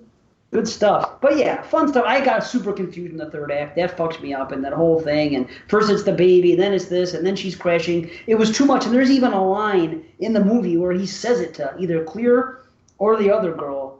And he says, what the hell is it? It's a bit of a stretch or something like that. He says, something to that matter. Like, no, a bit of a reach. He goes, it's a bit of a reach. And I'm thinking indeed it's a fucking bit of a reach. That they insulted their own plot point. As far as I'm concerned, that's what I was thinking. I'm like, man, it got to be too much. It really did. I was like, well, there's this dream and this and that and this happened. I'm like, this is Final Destination, not fucking Inception or some shit like that.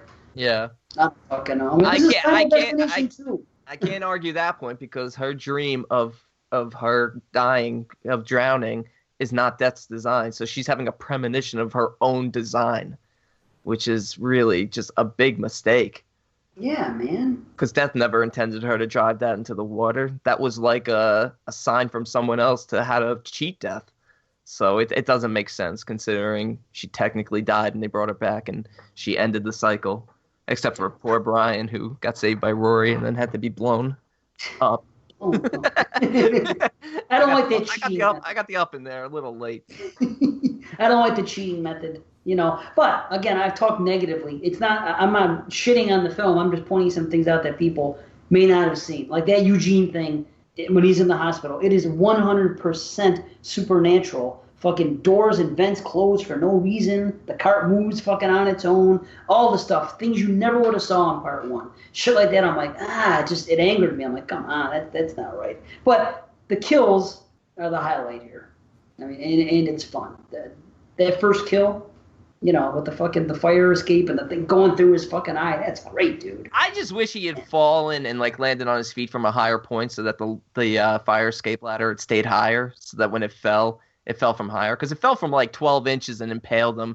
And, you know, simple explanation is, you know, it's his time to die. It's his death, so Death can just, I don't know, put a little extra force into it. But it fell from such a short distance. You're right. That's it, though. With kills, I don't nitpick stuff like that. I'd be a total asshole if I came on a podcast and I nitpicked that. You know what I mean? It's like a Friday. That's the reason for the movie. Really... Right. I know a machete's not really going to break the fucking bone every time and come out the other side and all that other stuff. And you know, this knife isn't really going to be able to decapitate a head. Yeah, we know these things. It's the fun of the film. I mean, if you're not going to enjoy the film, then come on. Then why are you watching it? I nitpick things in the plot that I think don't make any sense or frustrate me. But shit like that, it's all about the kills. And it's still fun. Hell yes. You know? There's nothing else I can say, I don't think. Except a happy birthday to me. Did you guys notice they almost had a happy birthday to me joke at the end with the fucking shish kebab when you're eating outside and somebody had the shish kebab? Look towards the guy's mouth. Yeah. I did like with the Eugene kill that they threw that old switcheroo in where his ventilator kicks back in. You think, oh, wow, he is safe. They ended it. That was cool. But yeah, I liked it. That was good. I summed up my thoughts. I said it was fun, it's gorier, but forced. And everything just seemed amped up. But I think that was the sequelitis kicking in. I still gave it a 7 out of 10. Okay. 6.5. 7.25. All right. See, we're not that far off. we're really not. We talked about it like we're fighting with each other. No, it's great. No, it sucks. What did you give it? 7. What'd you give it? 7. Oh. Yeah. I never said it sucked. I just felt like everything was amped up. I know. I'm just making a joke. Right. No, it don't suck. I do think it's overrated. I think people fucking hold this, Final Destination 2, awesome! Like it's a fucking... It used to be my favorite of the series, and it still might be my favorite opening, you know, premonitions and setup, but to me the biggest flaw is the dream of drowning yourself. I just can't make sense of it. I can't explain it. It's a big plot hole. Well, wait till we get to where we're going right now, because I've got a huge plot hole here, yet I try not to let that overshadow the whole rating and feeling of the movie. All right, you guys ready to get right into 3? I'm ready, man. All right, Final Destination 3. This one's directed by James Wong. A student's premonition of a deadly roller coaster ride saves her life and a lucky few, but not from death itself, which seeks out those who escape their fate. I'll tell you what, right off the bat, I'm watching this, and then with the way the credits come out, I'm already fucking feeling better after watching part 2. The way it sets up, the way the credits come out, I didn't know for a fact. And I saw James Wong, and I know his name from actually American Horror Story more than anything, which I love. And I see his name. I didn't even realize until I looked it up after that he did part 1 and he did part 3. And I'm like, it makes perfect sense, because as soon as this film starts, the way the credits are and the way everything looks, and then when it begins.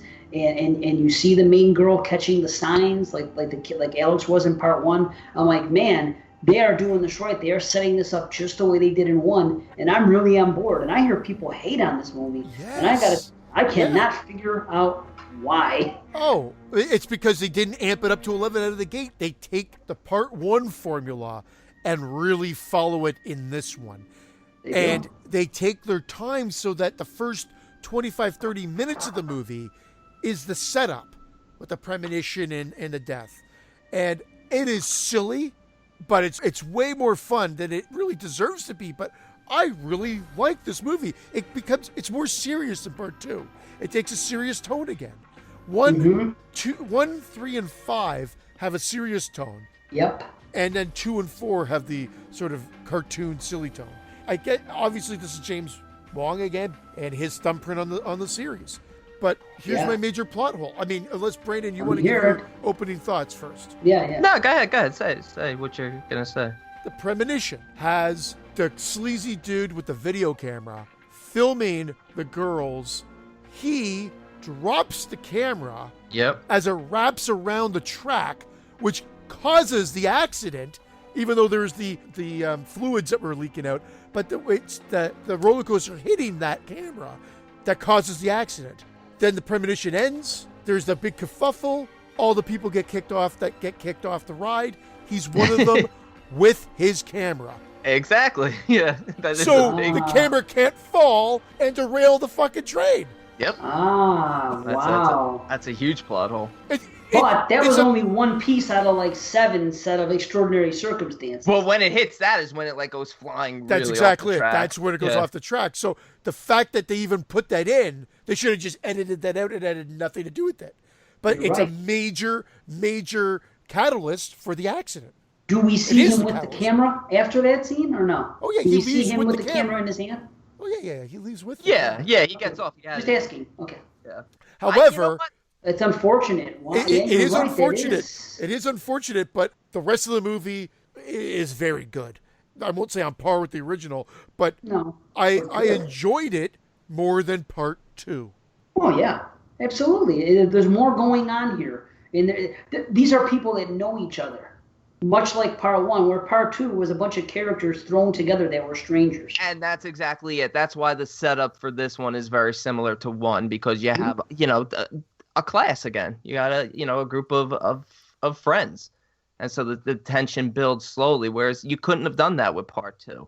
I think they did it effectively in part 2 in a shorter period of time, given the fact that everybody's complete strangers. But in this one, I do like the buildup of it. But that is a major plot hole with the camera that I didn't think about. But it is a fun movie. And I was talking about that I wasn't looking forward to watching part 3.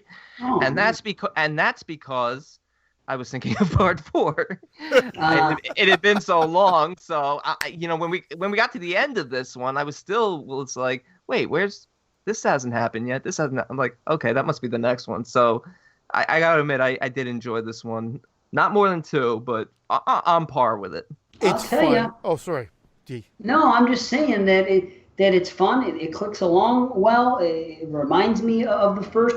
What they added in this film last film, they added that other shit with the premonition of the new life, which just confused the fuck out of me. This one, they add the picture thing, and I quite like this. Yeah, that was. Yeah. I was happy they added that, because now after this is when in the 4th one it goes back to just almost like nothing. But in this one, at least they added something.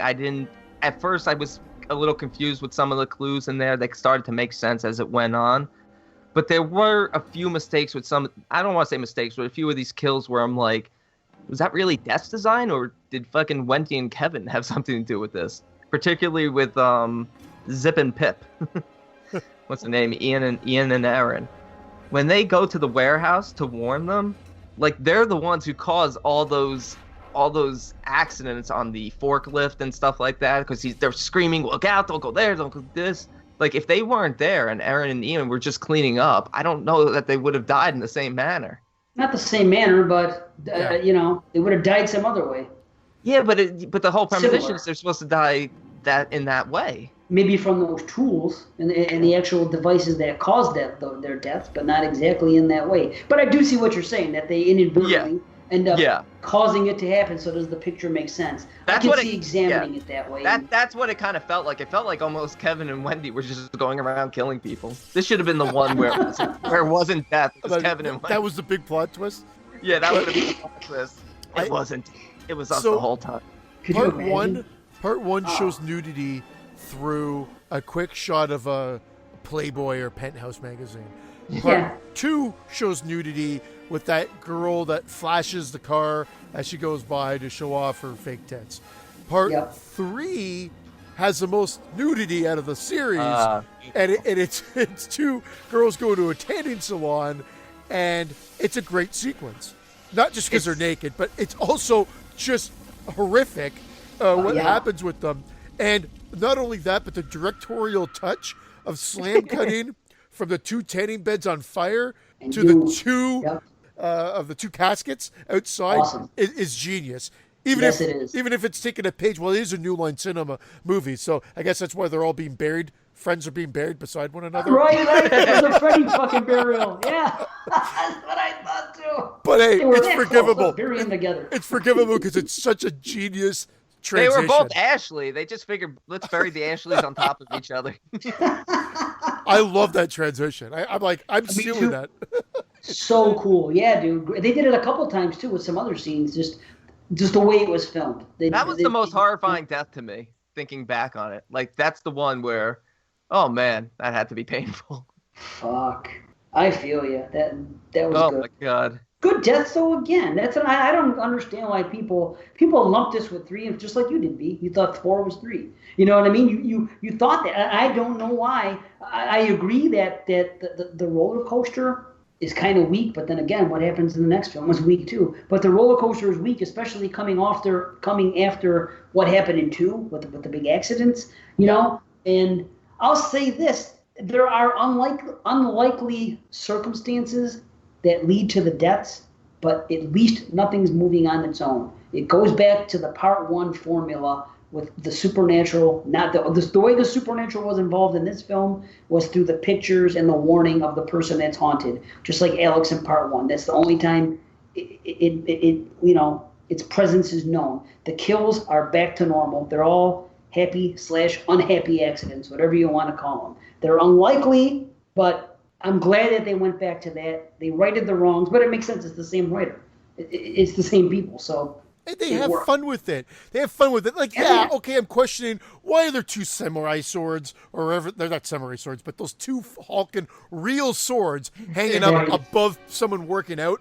But of course, that's not what causes of death. It's a cheat, a teaser for what actually really happens. And I thought that was great. At least they played with the convention there. But you're still going, really? But this is that roller coaster ride type of movie, the ups and downs and twists and turns. Why don't we literally make it a roller coaster? A theme park motif, boom, done. I think that's where the thought process went. That's the core audience. I buy it. Yeah, that's why I said it's silly, but they play it straight. I like it, though. And it's a legit scare. People are afraid to go on rides because they think of things like that happening. And then if they see this movie, they're even more afraid sometimes. Things like this have happened, so it's not like it's a completely ridiculous idea. No, it's cool. Yeah. It's cool. My fear is a Ferris wheel. Like to being on that, but what a boring movie that would be. Some people falling off a Ferris wheel and fucking. Oh, that would be great if those carts started falling off the top of the Ferris wheel. Stop. Oh, That would be. You That's don't our want the first same movie. kill over and over again. You know, it's a one-trick pony. People falling out, big fucking deal. Maybe it's a deal how hanging on about a missile comes through and blows one? Not in our first movie, Ferris Wheel. It will be. That's what it's called. It's a found footage movie. Ferris wheel. And this one had another good, twist in it when Wendy eventually realizes that one of the people on the ride was her sister Julie. That's a cool premonition. Yes, it is. Yeah, nice reveal because the arms in front of it and stuff. Yeah, the arm, and That she's was wearing cool. she's wearing her, the grandmother's bracelet, and then she has to find her and find out who was sitting next to her because that's the order of the death, is the order of the carts. That whole tricentennial scene is pretty cool. Yes, it is. And the relationship between the sisters, as long as you're talking about the sisters, that's good stuff, Yeah, I was on board. I like these characters very much. I like these characters very And much. the fucking and the kills. I have no idea. I think it was a stroke. No, that's why it's successful.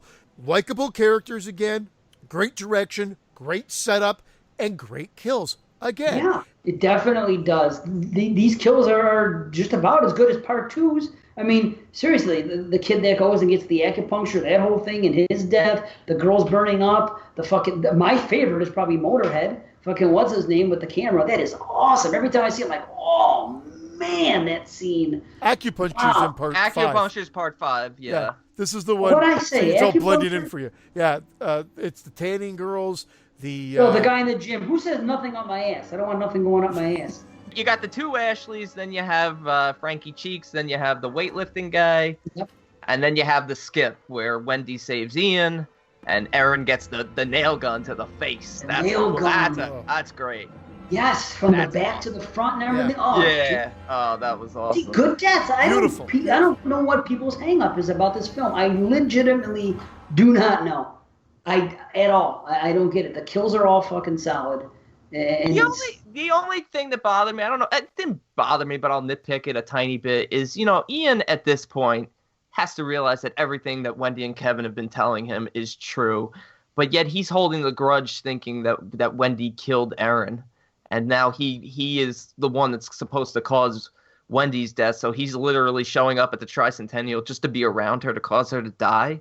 When, I don't know, nothing Wendy or Kevin did seemed malicious. It wasn't like, you know what I'm saying? No, but it's like you said, if you wouldn't have shown up, that wouldn't have happened. Yeah. He's saying what you're saying. You know what I mean? It's your fucking fault. You wouldn't stop talking about it. People believe that if you keep talking about something bad, it's going to happen. Well, they kept talking about it, and they went a step further. They showed up, and they fucking caused it to happen right in front of his eyes. Okay, so you're saying that he was never even fully on board with the whole theory. He No, just because thinks remember, right, he kept saying, he goes, if this is the film, you're trying to be real scientific about it? yeah. If this is so-and-so, then why can't this happen? And that'd be the end of it. Why can't I just kill myself? And then it would. Remember, he went through a couple scenarios, and even in the beginning, he said his whole gimmick was that he was about science. Because he even says, he rejected God. Because remember when they were talking about that thing about God with the girls, and he goes, how the fuck, what kind of a God would let this happen? These two girls never hurt anybody. Remember, and he storms off of that, out of the funeral? Yeah. So they set him up early as being all about what he can see in front of his face and the scientific approach versus anything supernatural or religious. You know what I mean? Yeah, So it you're kind of right. made sense in his character for him. Forgot about that funeral scene. That was actually a good scene to have It was- that scene with him. That was a good speech he gave. I forgot about that. Yeah, it was Yeah. character build. So it made sense. It paid off at the end. That's why he. So it's the whole science versus religion Right. battle at the end with him, and he's still on the side of science, so he's still furious and pissed. Exactly. I like that dude. I've seen him in a couple horror movies. Yeah, he's I a good like him. actor. I've Yeah. seen. He's got a good a look. lot- The way he talks, I like him. Yeah. I've seen a lot of these actors. A lot of these actors have done stuff, done horror films and stuff, and they're A all. lot of pretty women too. Yeah, Yeah. what's her name? Mary Elizabeth Winstead. She's. Oh, her and her sister are beautiful. Yeah, the Yeah. girl who played Julia, really. The other, and they're all. Here's the funny thing: the girls that are portrayed to be the sex pots are the least attractive girls of them all.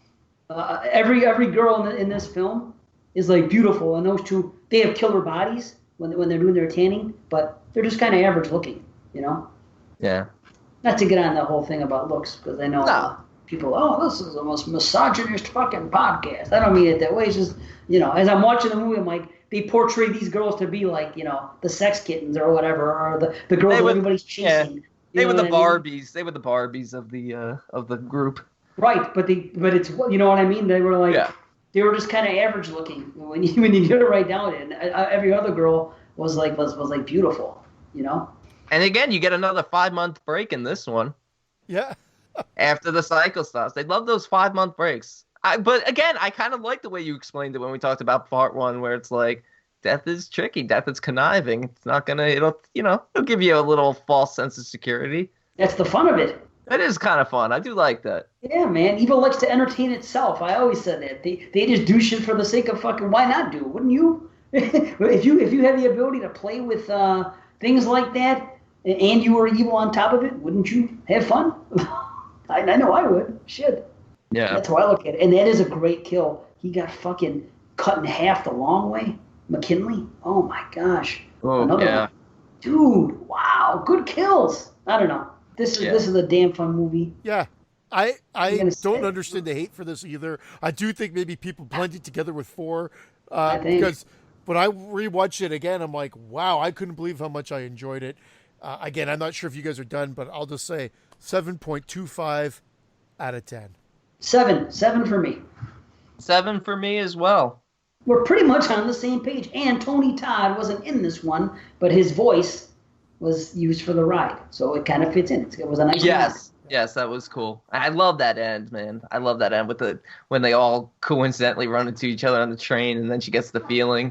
They all get the feeling. Man, that's a cool premonition. Yes, That's it is. That's brutal. Yeah. Yeah, man. Then they kind of freaking rip it off in the next movie, and it fails miserably. With the later on having a premonition on top of another premonition. It's like, Yeah. yeah, you're reaching. You know what I mean? It was just like, yeah, been there, done that. But anyway, part 4, actually, The Final Destination. Everything about this movie is wrong. The title. This fucking thing when they love to not put a 4 in there. I bet I'm going to have the highest rating here. And I'll tell you why I have the highest rating. 1 point will go to the fact if you watch this in 3D.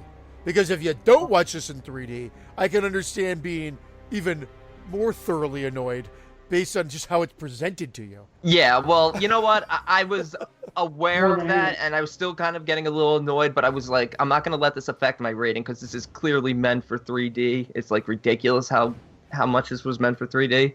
But I didn't let it affect me, and at least it was only like an hour and 15 minutes of actual runtime, so it moved real quick. That's one good thing. It was short. It was the shortest, and goodness, I watched it on 1.5. It still felt like a fucking eternity. At 1.5, it should have been like a 15-minute movie for you. It still didn't seem like it. No, right. And the thing is, with the 3D, it was such poor CG that it was just a fucking woof. Yeah. Man, don't even bother with CG if it's gonna look like it's PlayStation 2 in fucking PlayStation. It is, I said it's a hoot in 3D, but this is a live action cartoon. It is crappy CG. There's nothing scary, just batshit crazy kills. And some really forced dialogue. I've got my eye on you. It's so bad we're not even introducing this film. Sorry. Fuck this film. I fucked up. Go ahead. Go ahead. You want to The Final Destination, 2009, directed by David Ellis. After a young man's premonition of a deadly race car crash helps save the lives of his peers, Death sets out to collect those who evaded their end. I love how the descriptions of each movie is exactly the same because they are, in essence, the same movies over and over. But That's what I'm saying. It's a Friday the 13th. Boom, boom, boom, boom. Yeah. And this one would be the part 7 of the series. This one's ridiculous because this one it's pretty much all asshole characters and it's all stereotypes. Oh, And it's racist as hell. the forced nature of the premonition pisses me off. Hey, asshole, down in front and and everything else, and you're just Dixie. like, you're like, Tampons, oh my, tampons. She's gonna put tampons in their ears. yeah.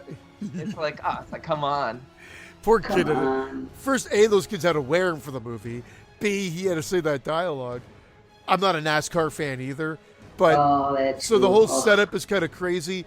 However, in 3D, it's ridiculous. The best death in that opening scene is where the grease monkey guy falls back on the piece of wood and it goes through the back of his head out his mouth because that comes right out at you.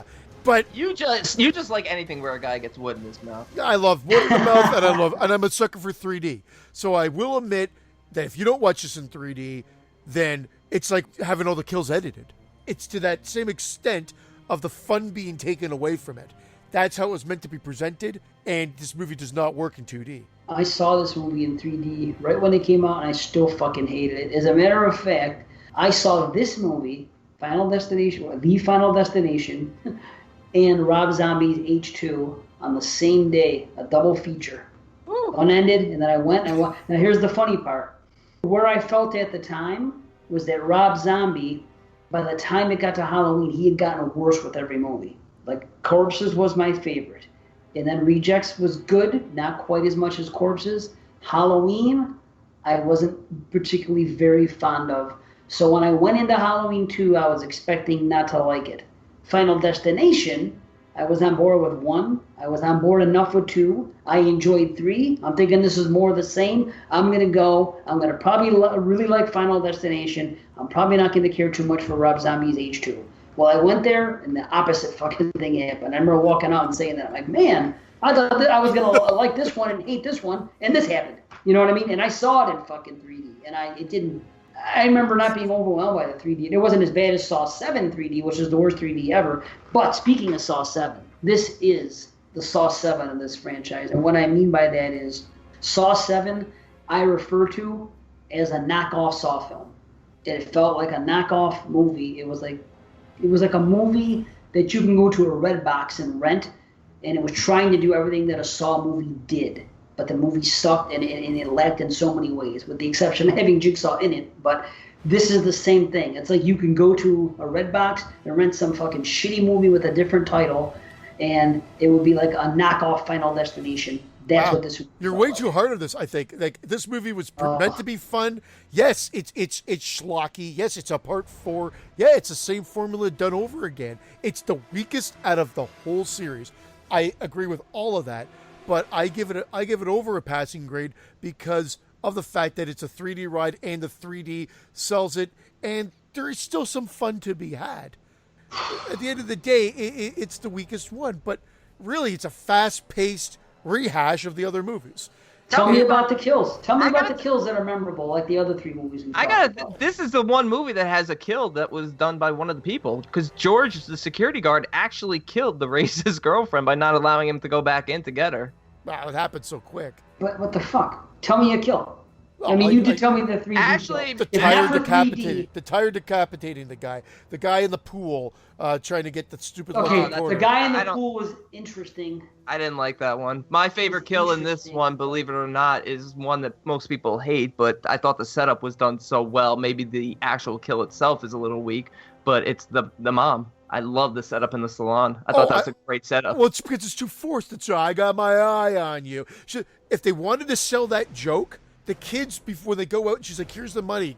Kids, don't think I don't have my eye on you. They run off. She goes into the salon. Then her eye gets knocked out later. Because if it's going to be forced, you might as well set it up earlier. But it's probably one of the more effective actual deaths with the rock going right through her head, her falling right back. Because she got killed right in front of her kids. Yeah, you hear them screaming and stuff. But I forgot about it till you just mentioned it. But I hear what you're saying. Yeah, but they went back to the shit, dude. I thought the racist kill was stupid with that. I mean, the car just dragging it down this road on fire. Why did they throw that in there? Did that racist thing even have to be part of it? It's just fucking reeks. It was a stereotype. It was a stereotype. It was a stereotype that NASCAR fans are racist rednecks, which I'm sure. Oh, that's true too. Yeah. I'm sure a lot are, but not everyone. These were all caricatures. These characters had there was no 3 dimension to any of these. This was a cartoon. And the only 3 dimension was the effects. Like, really, at the end of the day, but for how it's presented to me, I was okay with that. Then you said you hated the double premonition scene. I thought that was kind of interesting before they revealed it as a double premonition scene, because she starts hearing the guy's ringtone in there, and so she's starting to get premonitions. I thought that was interesting until you realize it was all just a guy's, because that was part of his premonition. Why is she fucking getting premonitions all of a sudden, when in all the other ones, only one person got the premonition? How come they get them? No. It just suddenly happened. She didn't start getting premonitions until the last act. Fucking stupid. Nothing made sense. You can play that off just like Rory saw the hooks in part 2, or like Clear feels what Alex feels. Like, that's fine, but it's still a mess of a movie. It's premonitions is a different thing. They took it a step further. I mean, a little thing is one thing, but that's everything about this film is just wrong. They take things, and again, it's just like what they did in part 2. All of a sudden, in the first fucking 10 minutes of this film, supernatural is causing things to happen. You see screws fucking literally unscrewing themselves for no reason. How hard is it to write something? This is the David Ellis syndrome. He did 2. Same thing's happening in 4. Fucking it's now awful. in 3D. Yeah, but this is nowhere near what 2 was. I hear you. This is franchise fatigue setting in. They injected it with 3D. I'm telling you, it's the reason to watch it. Whether you like it or not, that's your decision. Okay, dude, I've been trying to kill myself all day and it can't work. What am I fucking watching? Come on, dude. To be honest, though, he was the best character in the film, George. At least he had some genuine backstory and some emotional scenes. And I did like Nick, even though he's just an idiot version of Alex. It takes him way too long to figure it out. In fact, if it wasn't for George pulling up the surveillance cameras at the track when they went back, they never would have been able to figure out who was next. That was so ham-fisted and forced, and oh man, I would eat my fist if it was ham-fisted. It was ham-fisted. Yeah, put some It was honey like mustard on that. Jason Takes Manhattan. This is like Jason Takes Manhattan to that. Compare Jason Takes Manhattan to fucking parts 1 through 4 or something. That's what it feels like to me. Just I'll take it a step further. It was honey glazed ham-fisted. Well, what's sweet about it? Tell me one fucking sweet thing about the film. Good God. Wow. I think it's terrible. That CG snake. Oh, holy fuck. All the premonitions in 3D are laugh-inducing because they're literally cartoons. And dude, how do they know who these people were? All these people are in the car wash. Remember, she sees water and this. Get the fuck out of here. They see water and they're calling them bold and they're trying to do this. And, nothing's explained at all. It's amateur hour. It's like some assholes somebody watched a Final Destination film and said, let's rip it off. And fucking, that's what I'm saying. It's like a knockoff movie to me, just like Saw 7 was. This was definitely a cash grab. It was like, okay, let's bring in the director. He did it. He'll come in. He'll do a quick shoot of this really lazy script because there's no development whatsoever here. There's no thought put out. It's really just a watered down version of what these films are or are supposed to be. Man, you guys are really hard. It's a part 4 and it is schlocky. I don't hate it to the extent you do. I said I'm not high on this by any means, but I'm surprised you guys are. I'm not hating on it. I still enjoy it, and I would actually watch it again because it's just such a quick movie. But so did I. Yeah. But it doesn't have any sort of emotional connection or any sort of attachment for me watching it. It's like I don't care. It's so blah. And then when I was gonna get excited. Blah. It is blah. It's just fucking there. And I was actually gonna get excited at one point when I actually thought that Laurie died. The girl, I was like, holy fuck, they were going to kill her. And I forgot because I'm a dumbass and I had no memory. But I saw it, I'm like, oh, well, that's cool. And then Laurie, this is what my note says. Laurie died. It was cool, but ... It ended up being fucking a dream. It was stupid. We started over. Then they go back. Let's rehash it. Have another nail gun fucking used in kills. Let's do that for no fucking reason. And that whole thing at the end, the whole third act was just awful. With them when he realized that it's the premonition again, he snaps out of it, and George is just instantly killed again. They just dispatched George so quickly. It's like, come on, he's the most likable character. At least have a chance for him to get saved. It's like, oh, he snaps out of it. It's like he gets flattened by an ambulance, and it's like, oh, okay, time for me to get to the movie theater. I was pretty cool with all that. My biggest beef was that the movie that they're watching in 3D looked so shoddy and sounded so shoddy. Yeah, I did. I just felt like, couldn't they put a little bit more effort in the movie within the movie? That was my big beef. That's because you wanted to watch that movie more than the other. Didn't Nick say he didn't want to go because it was a chick flick, yet it was like an action film? It sounded like a chick flick. Oh, it sounded like it's like an action film with explosions. I don't like. I didn't even let Frankie watch it. I watched it. We're gonna watch the whole thing this week. When it comes to part 4, don't even bother. I'll watch it myself, and I'll watch it. You don't even want to see the fucking movie. That's the way. There's that whole scene too that the guy's fucking the girl in the cabana.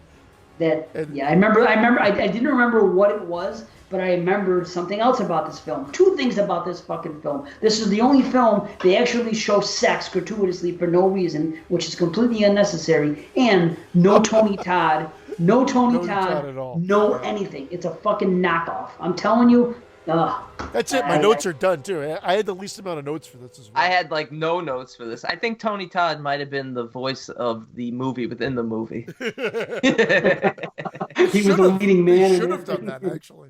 They're idiots. Whoever made this movie, it was lazy. Part 2 was already lazy writing. Like what I said. What they did here was like, we already know we had a lazy writer. It's like they just fucking, I don't know, locked himself in a room and did cocaine for 3 days and said, okay, let's do a script on the day we're coming down and get this fucking movie out. That's the way it feels to me. Lazy. Guys, I'm a huge Friday the 13th fan. You know this.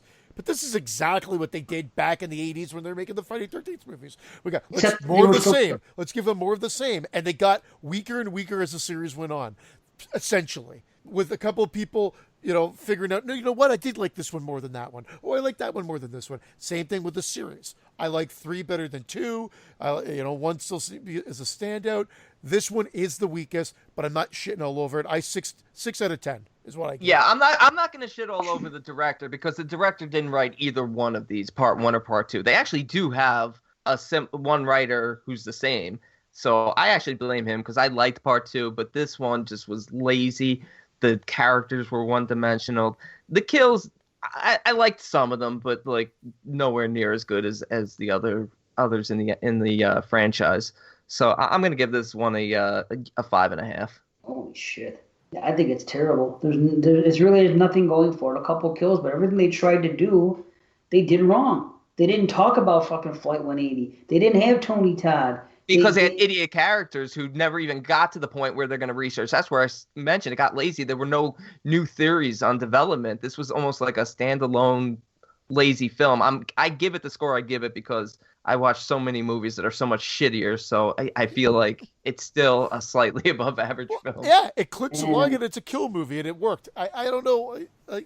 Instead of getting visions, our lead character just gets fucking bad CGI fucking thoughts in his head. Maybe that's why he couldn't figure anything out, because he's getting CGI cartoons. It's awful, and this is the case where I bring it up again. Am I harder on a movie because it's in a franchise? Maybe so. Maybe because I'm comparing it to what came before, where it actually made an iota of sense. Where everything that it had going for in the other movies, they completely shit on here. It's so easy. The three of us could fucking write a better movie and produce a better movie. Just give us the budget, and I guarantee it's twice as good as this movie. But no, I hate this movie. The more I talk about it, I was thinking about going up a little bit. But now that I'm thinking, there's so few redeeming things about this movie that it's just piss poor. It's a knockoff. 3.5. Fuck this. Whoa! 3. And I got deja vu there. I was like, I feel like I've heard this before already. That's crazy. They said that in this deja vu. That's what they talked. Remember? Oh, deja vu. They talked about that in this fucking film too. Oh shit! You know what bothers me when people say it's deja vu all over again? Oh, I hate that. One idiot said that once, and it became this fucking thing. Just like the word "irregardless" doesn't really exist, and George W. Bush said it once, and everybody uses it. Oh, irregardless. What the fuck? The word doesn't even exist. Deja vu all over again. Let's get happy. I give that saying a 3.5. Yeah, you hate that movie. I watched it in 3D again. I'm not going to say it's great. I gave it a 6. I'm going to watch it again. I'll never watch it again. I can't stand it. I'll give it away. Patreon, who wants it? I'll send it to you. No, forget that. Because it's one of the few. I'm not a completist normally, but I do have 1 through 5. The only one I didn't have was 3, and I ordered it on Prime, and I got it. The only reason I have this one is because I paid $1 for it when Blockbuster was closing. So I have 1 through 5 sitting on my shelf. So I'll keep it for looks. Oh man! But we'll have giveaways next show. So. Speaking of 5. Of 5, rock and roll, man. Jump right into Final Destination 5 from 2011, directed by Stephen Quayle. Survivors of a suspension bridge collapse learn there's no way you can cheat death. God, it's like deja vu all over again reading that description. Brilliant. That's why you're here. Because I've questioned it. I question why I'm here every single day. You're not the only one. What makes you so special? I'll start because I want to. They looked at 4 and said, fuck this movie, and said, we're going to make a serious toned movie again. And I respect it for doing that. And it has a fantastic title sequence. And the 3D is great again. Because I watched this one in 3D as well. And it's not snakes and craziness coming at you in CG. They took it serious. And it is my second favorite film in the franchise. I'm glad you mentioned that title sequence, though, because that was like the first note I had is the opening title sequence. So well done. And Frankie knew exactly what it was when she watched it. She saw it and she goes like, that's all the kills from the franchise, she said. Yeah, it's so cool. You're right. Dave talked about watching 1 and 2 back-to-back. If you watch 1 and 4 back-to-back, you get Snakes on a Plane.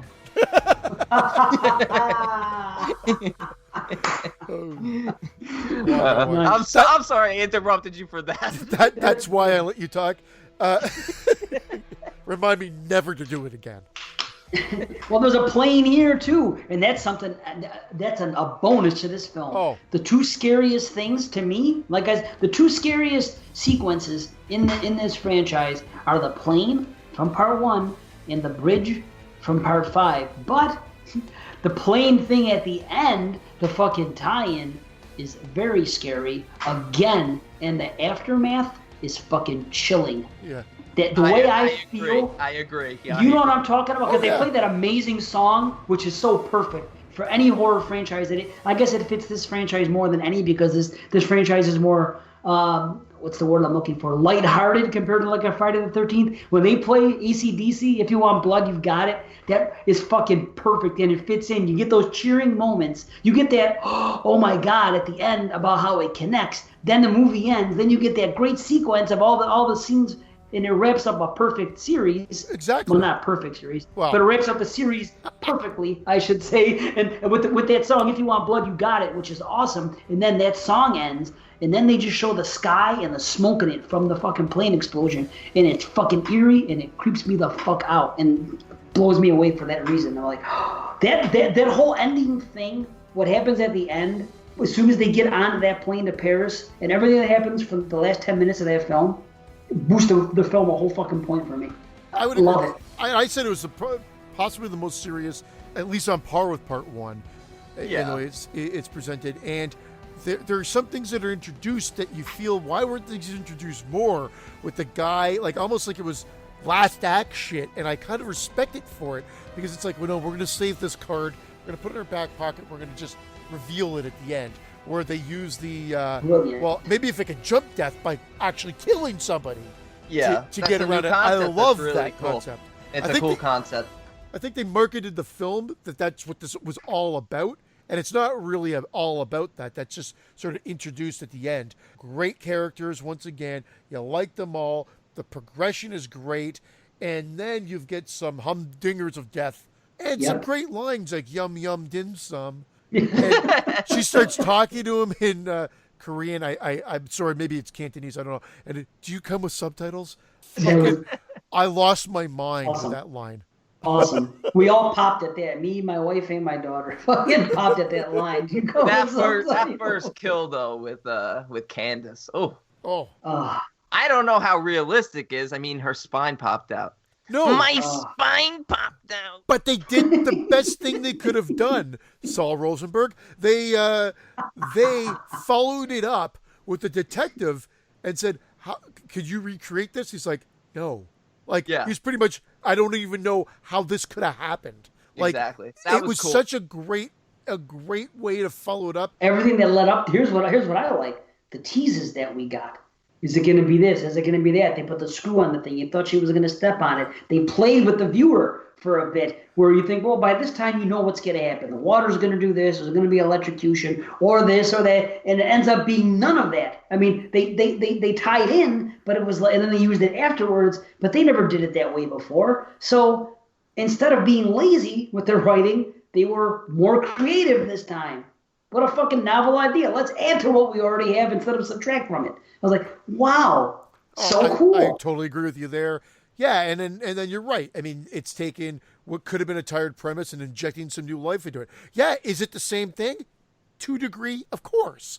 It's part of the franchise, but they did something novel with it. And Add a cool element like they did in part 3 with the pictures. They did something here with different things, and then the tie-in at the end. And I'll have to give part 4 some credit because if they didn't give it that dumb name, The Final Destination, the reason they made this movie the way they made it is because that movie was called The Final Destination, meaning it's going to be the final one. Where can you go from there? Let's make perfect sense and set this before part 1 prequel style.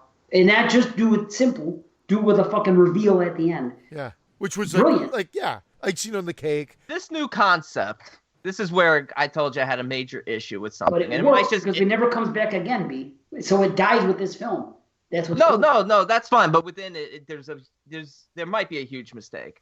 Okay, so the whole concept is you kill somebody, you take their remaining lifespan, and You death could. death That's gets what they say. There's no proof of that though. That's just what they believe because of Tony Todd saying something in an assumption that was made. That's never Yeah, but- actually proven. You live on, but guess what? What the fuck good did it do? Everybody yeah, but goes no, down I'm, anyway. Just like the other. I'm under the impression that that's what happens. Well, why?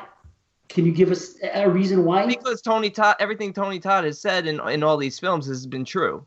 So I didn't get the impression that he lied. I feel like he knew this stuff because they always talk about him like he's some great oracle. But anyway, the point I'm trying to make is Peter kills the detective. So Peter takes the detective's life. And then Sam kills Peter. So does Sam then take the detective's life? He even questions it at the end. We'd never know unless we saw how the rest of his life played out.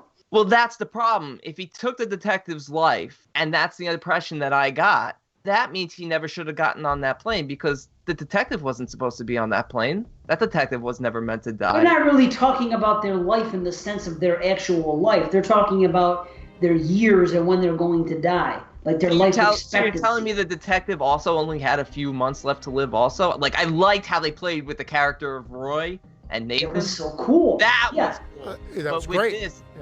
With this one, it kind of bothered me a little because if he took the detective's life, was it really going to be that short? Why does that bug you? Who knows what death's design is? Just because he's a certain age doesn't mean that death didn't already have him dying fucking 2 weeks from now in a car accident. Who knows? But this is where I would have liked another premonition of something. It didn't even cross my mind. I guess I can understand Nor where me. you're coming from. I didn't take it literal that way you're taking it. It never crossed my mind. It's not Nothing affecting. wrong with that, It's not but- affecting my ratings for this movie or even my thoughts on this film. I just thought to myself, what are some explanations that I could have? And you could be like, maybe and you said maybe the theory is bogus to begin with. Maybe he didn't have long to live anyway. You know, two people can both have short-term lives. You know, and in this case, him and Roy. So I'm okay with that. I just didn't know if you guys picked up on that or thought anything about it. It didn't cross my mind that way. I didn't take it literally. Actually, it was just kind of an extra thing. That's one part of this film that I actually could have done without.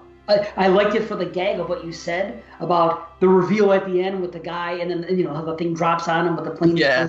Great tie-in, great gag, and cool. Another cool moment. You're like, yeah. But I think honestly, they did that just for that gag at the end, because this film wouldn't have been a bit different without that gimmick. They could have just treated it like every other film.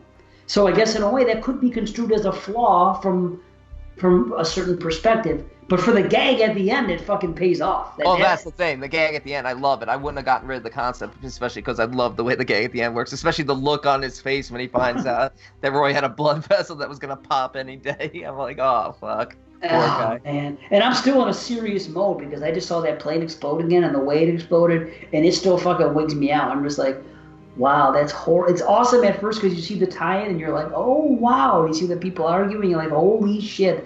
And then you see that explosion again, and it's actually worse than it was in the first part. I don't know why. It's worse because you're watching Sam burn up, which is horrifying. First, you're watching him holding on to Molly, trying to save her.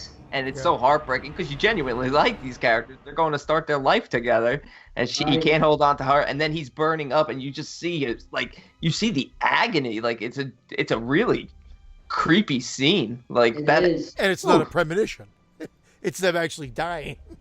True. It is real life. that too. That's why it's like a sucker punch. Oh, it's scary. They inject some of the things, like the fact that he's playing around with whether or not he wants to be chef or worker bee, right? I think his sort of internal conflict. And then they show him working at the restaurant, and a dish comes back, and you can tell the waiter's pissed because it's going to affect his tip. The head chef goes, "Let me taste." Goes, "The customer's an asshole. The dish is perfect." Love that. I fucking love it because you respect the chef. You realize he's a good guy. It was just a great scene. You're like, just one of those added bonus scenes that really doesn't need to be in this movie, but works and adds another layer.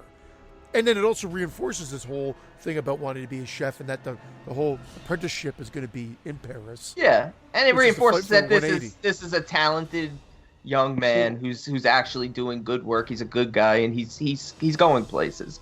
So it's like you're getting behind him even more because you're like, oh, okay, his boss is even defending him, telling him what a good guy he is. Now, do you guys think Olivia, after she gets out of the laser eye surgery trap, Oh my Lord. Oh man, brutal. Do you think she tripped and fell out the window, or do you think she Gordoned herself? I didn't see Death throw her out, so I think she Gordoned herself. Yeah. She might have said, "I can't live this way with a fucking scared up eye and deformed fucking." Oh man, I had to look away. Yeah, I'm not sick. Oh, I'm not creeped out by eye stuff, but man, that was I am here because they show the vein. That's like Texas Chainsaw. When they do the close up of the eye, I can't look at that shit.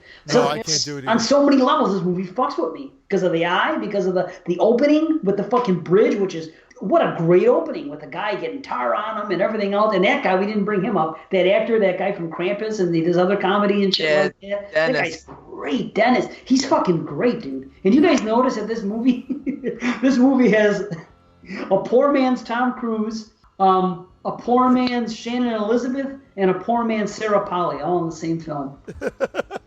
100%. Holy shit! You're absolutely right about all three of those. But man, I don't know if I would say poor man Sarah Polley. Well, it's just right. I know what you mean, but yeah. Right. And I'll take that Shannon Elizabeth one. Oh, yeah. I'm not saying they're not attractive by any means or anything like that, but I'm just thinking of the bigger stars and like, okay, let's get someone that looks like her. Let's get someone that looks like her and whatever. How about when Dennis Tom Cruise. That guy Tom Cruise. That guy. How about when Dennis says Isaac's name at the funeral? Oh. And look that's something else, a little thing that they added, that little joke. He goes, and that would happen. Imagine if you were there with your coworkers and they call it, he'd be busting his balls too. You know, because he's nervous about it. It's like, I can't believe this. He's like, you're dead. And then they bring the joke back later. Yeah, later. He's like, wasn't he dead already? Right. Those little nuances, man. The comedy that they have, the humor in this works. Or in a movie like Part 4, it's fucking terrible comedy. That's the difference. It's just they do it right here, you know? They do just about everything right here. The only thing I could have done without is all that stuff with the gunplay at the end and that little chase and fucking this and that. I'm going to take you and kill you, and then I'm going to erase it, and then I'm going to take your life and all that stuff. I kind of... That's the only complaint I have. I kind of tune out a little bit, and I don't necessarily... You like it? I said I liked it. I'm glad they back-pocketed it because they could have easily made this whole movie about that. And I think they just sort of reintroduced it at the very end. Not reintroduce it, introduce it at the very end for just to give the ending a little bit more of a climax before we get the capper of the plane. Yeah, you're right. That's true. They did do something. It didn't overwhelm me, and I wasn't sure if I was buying the years thing and if I even cared. But it worked for that gag. I don't know. But the kills were good. That's what we're here for.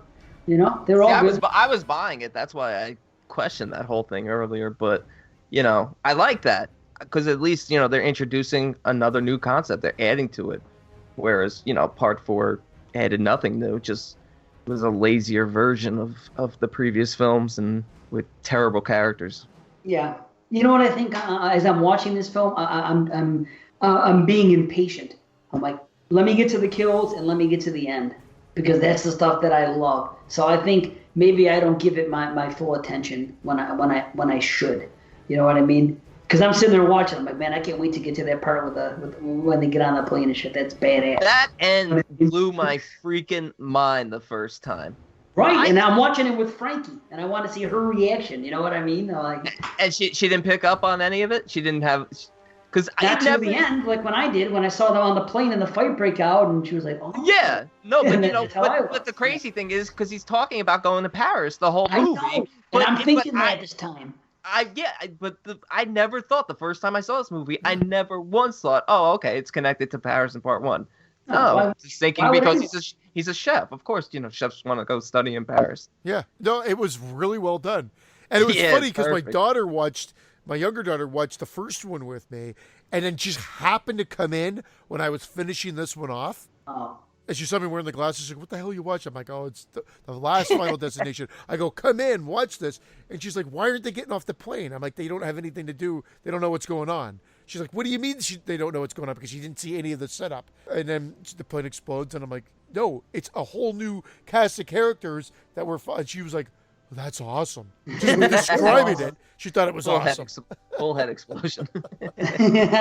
Full plane explosion. Full plane new ratings. Full plane explosion.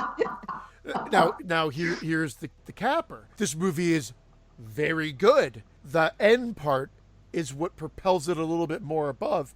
So you need the first movie for it to work. Yes. So at first, I agree with that. At first I had this. actually tied with my rating for the first one because I liked it like that. But then I said, you know what? I have to be honest here. If you take away that ending, I said it would probably lower my rating just a bit because that's what just propels it. You're like, oh fuck yeah.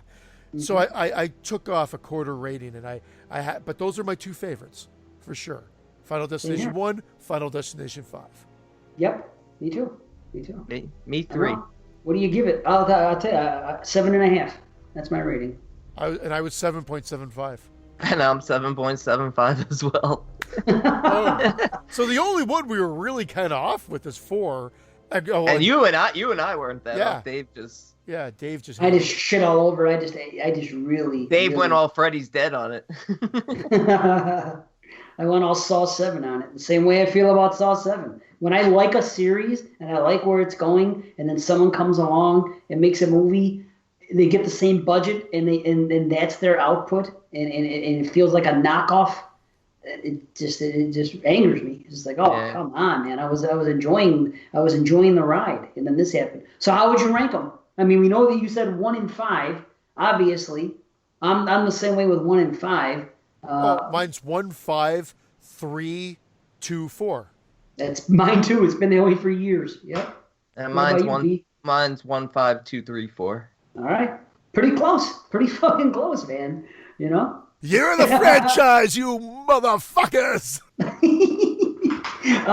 Well, okay, next show is not going to be a franchise. We've done so many in a row. We're going to take a break. We're going to catch up on some 2018 movies because I don't know about these guys, but I'm much more behind than I want to be. So I'm going to watch a 2018 movie, one a day until I record next. That's my goal. Am I going to? We'll see. I'm watching 4 a day. 4 a day. I might just do it too because I'm fucking nuts. No, I'm not doing it. I'm not. I promise. Come to me and show me what you're planning on watching, and I'll tell you whether you should bother or not. How's that? He said come to him, not on him. Brandon, don't get all excited there for a second. Thanks, Christian, for that. You just killed my erection. Perfect. Glad I could help, Dave. Thank you. Yes. So yeah, 2018 films. We're gonna catch up on. It might be similar to what we did. Well, what did we do? What was show? that? May. I swear. Maybe so. I'm fucking melting over here. I think the Triple R show. Yeah, I think in March we talked about 2018 movies, like the first quarter, and now we're more than halfway. We'll talk about some. We'll do some triple R's, a lot of them. We'll talk about 2018 films and whatever. We're going to have some fun. We're just going to kick it, not get into a franchise for once. But we pretty much have the rest of the year wrapped up. We've discussed pretty much what we're going to do, what franchises we're going to do. There's going to be at least 3 more. So that's good. And we have some other plans. But next show, we're having some fun. So, I mean, we always have some fun. But next show is going to be a little bit more of a informal type atmosphere, if you will. Sounds awesome. Yeah, I'm looking forward to it. So May too. What was the noise I made? What was it? I was like, May. Apparently you're goat boy now. Now I'm fucking Black Phillip. Nice. Well, thank you everybody. We love you guys. You're awesome. Keep doing what you're doing, and y'all just be careful out there. Oh, a little Tony Todd action, huh? A little Candyman. That was cool the way they ended up and they showed him there and then that thing. That was fucking. I like that, man. Yeah. That was cool. But anyway, yeah. Guys, please continue to subscribe to the show, share the show, rate the show, give us some ratings on iTunes, Apple Podcasts. Do what you can do. Retweet us. We appreciate it all, man. You know? So tell your friends. Yeah. Tell your family. Tell your ophthalmologist. Tell everybody you know about the show, whether they like horror or not. Pass it along. Right, and if they don't like podcast and they have an iPhone, just tell them to go to the podcast thing and give us a 5-star rating blindly. I don't care. We'll take it. Tell them to give us their money blindly. Yeah, hook it up on the Patreon. We got more going on there, so why not? You know, even if half of you give us all your money. All your money, yeah. If half of you guys gave us $1 and did the freaking $1 all access, because we know how many people listen to the show, that would make a tremendous deal. We'd have better equipment. We'd be able to spread the word more. There'd be more we do. We're not going to be like those other podcasts that say, oh, you guys help us keep the lights on. No, you really fucking don't. The lights would be on even if nobody gave us a penny. We would still be here podcast. You ever listen to podcasts and they say to us, thanks for enabling us to do this podcast? No. If you didn't have any Patreon subscribers, you would still be sitting in your fucking basement talking on a mic. So don't give me that shit. At least we're honest with our listeners. Help support us so we can get Christian a new sock. Good night, everybody. Good night, everybody. Good night.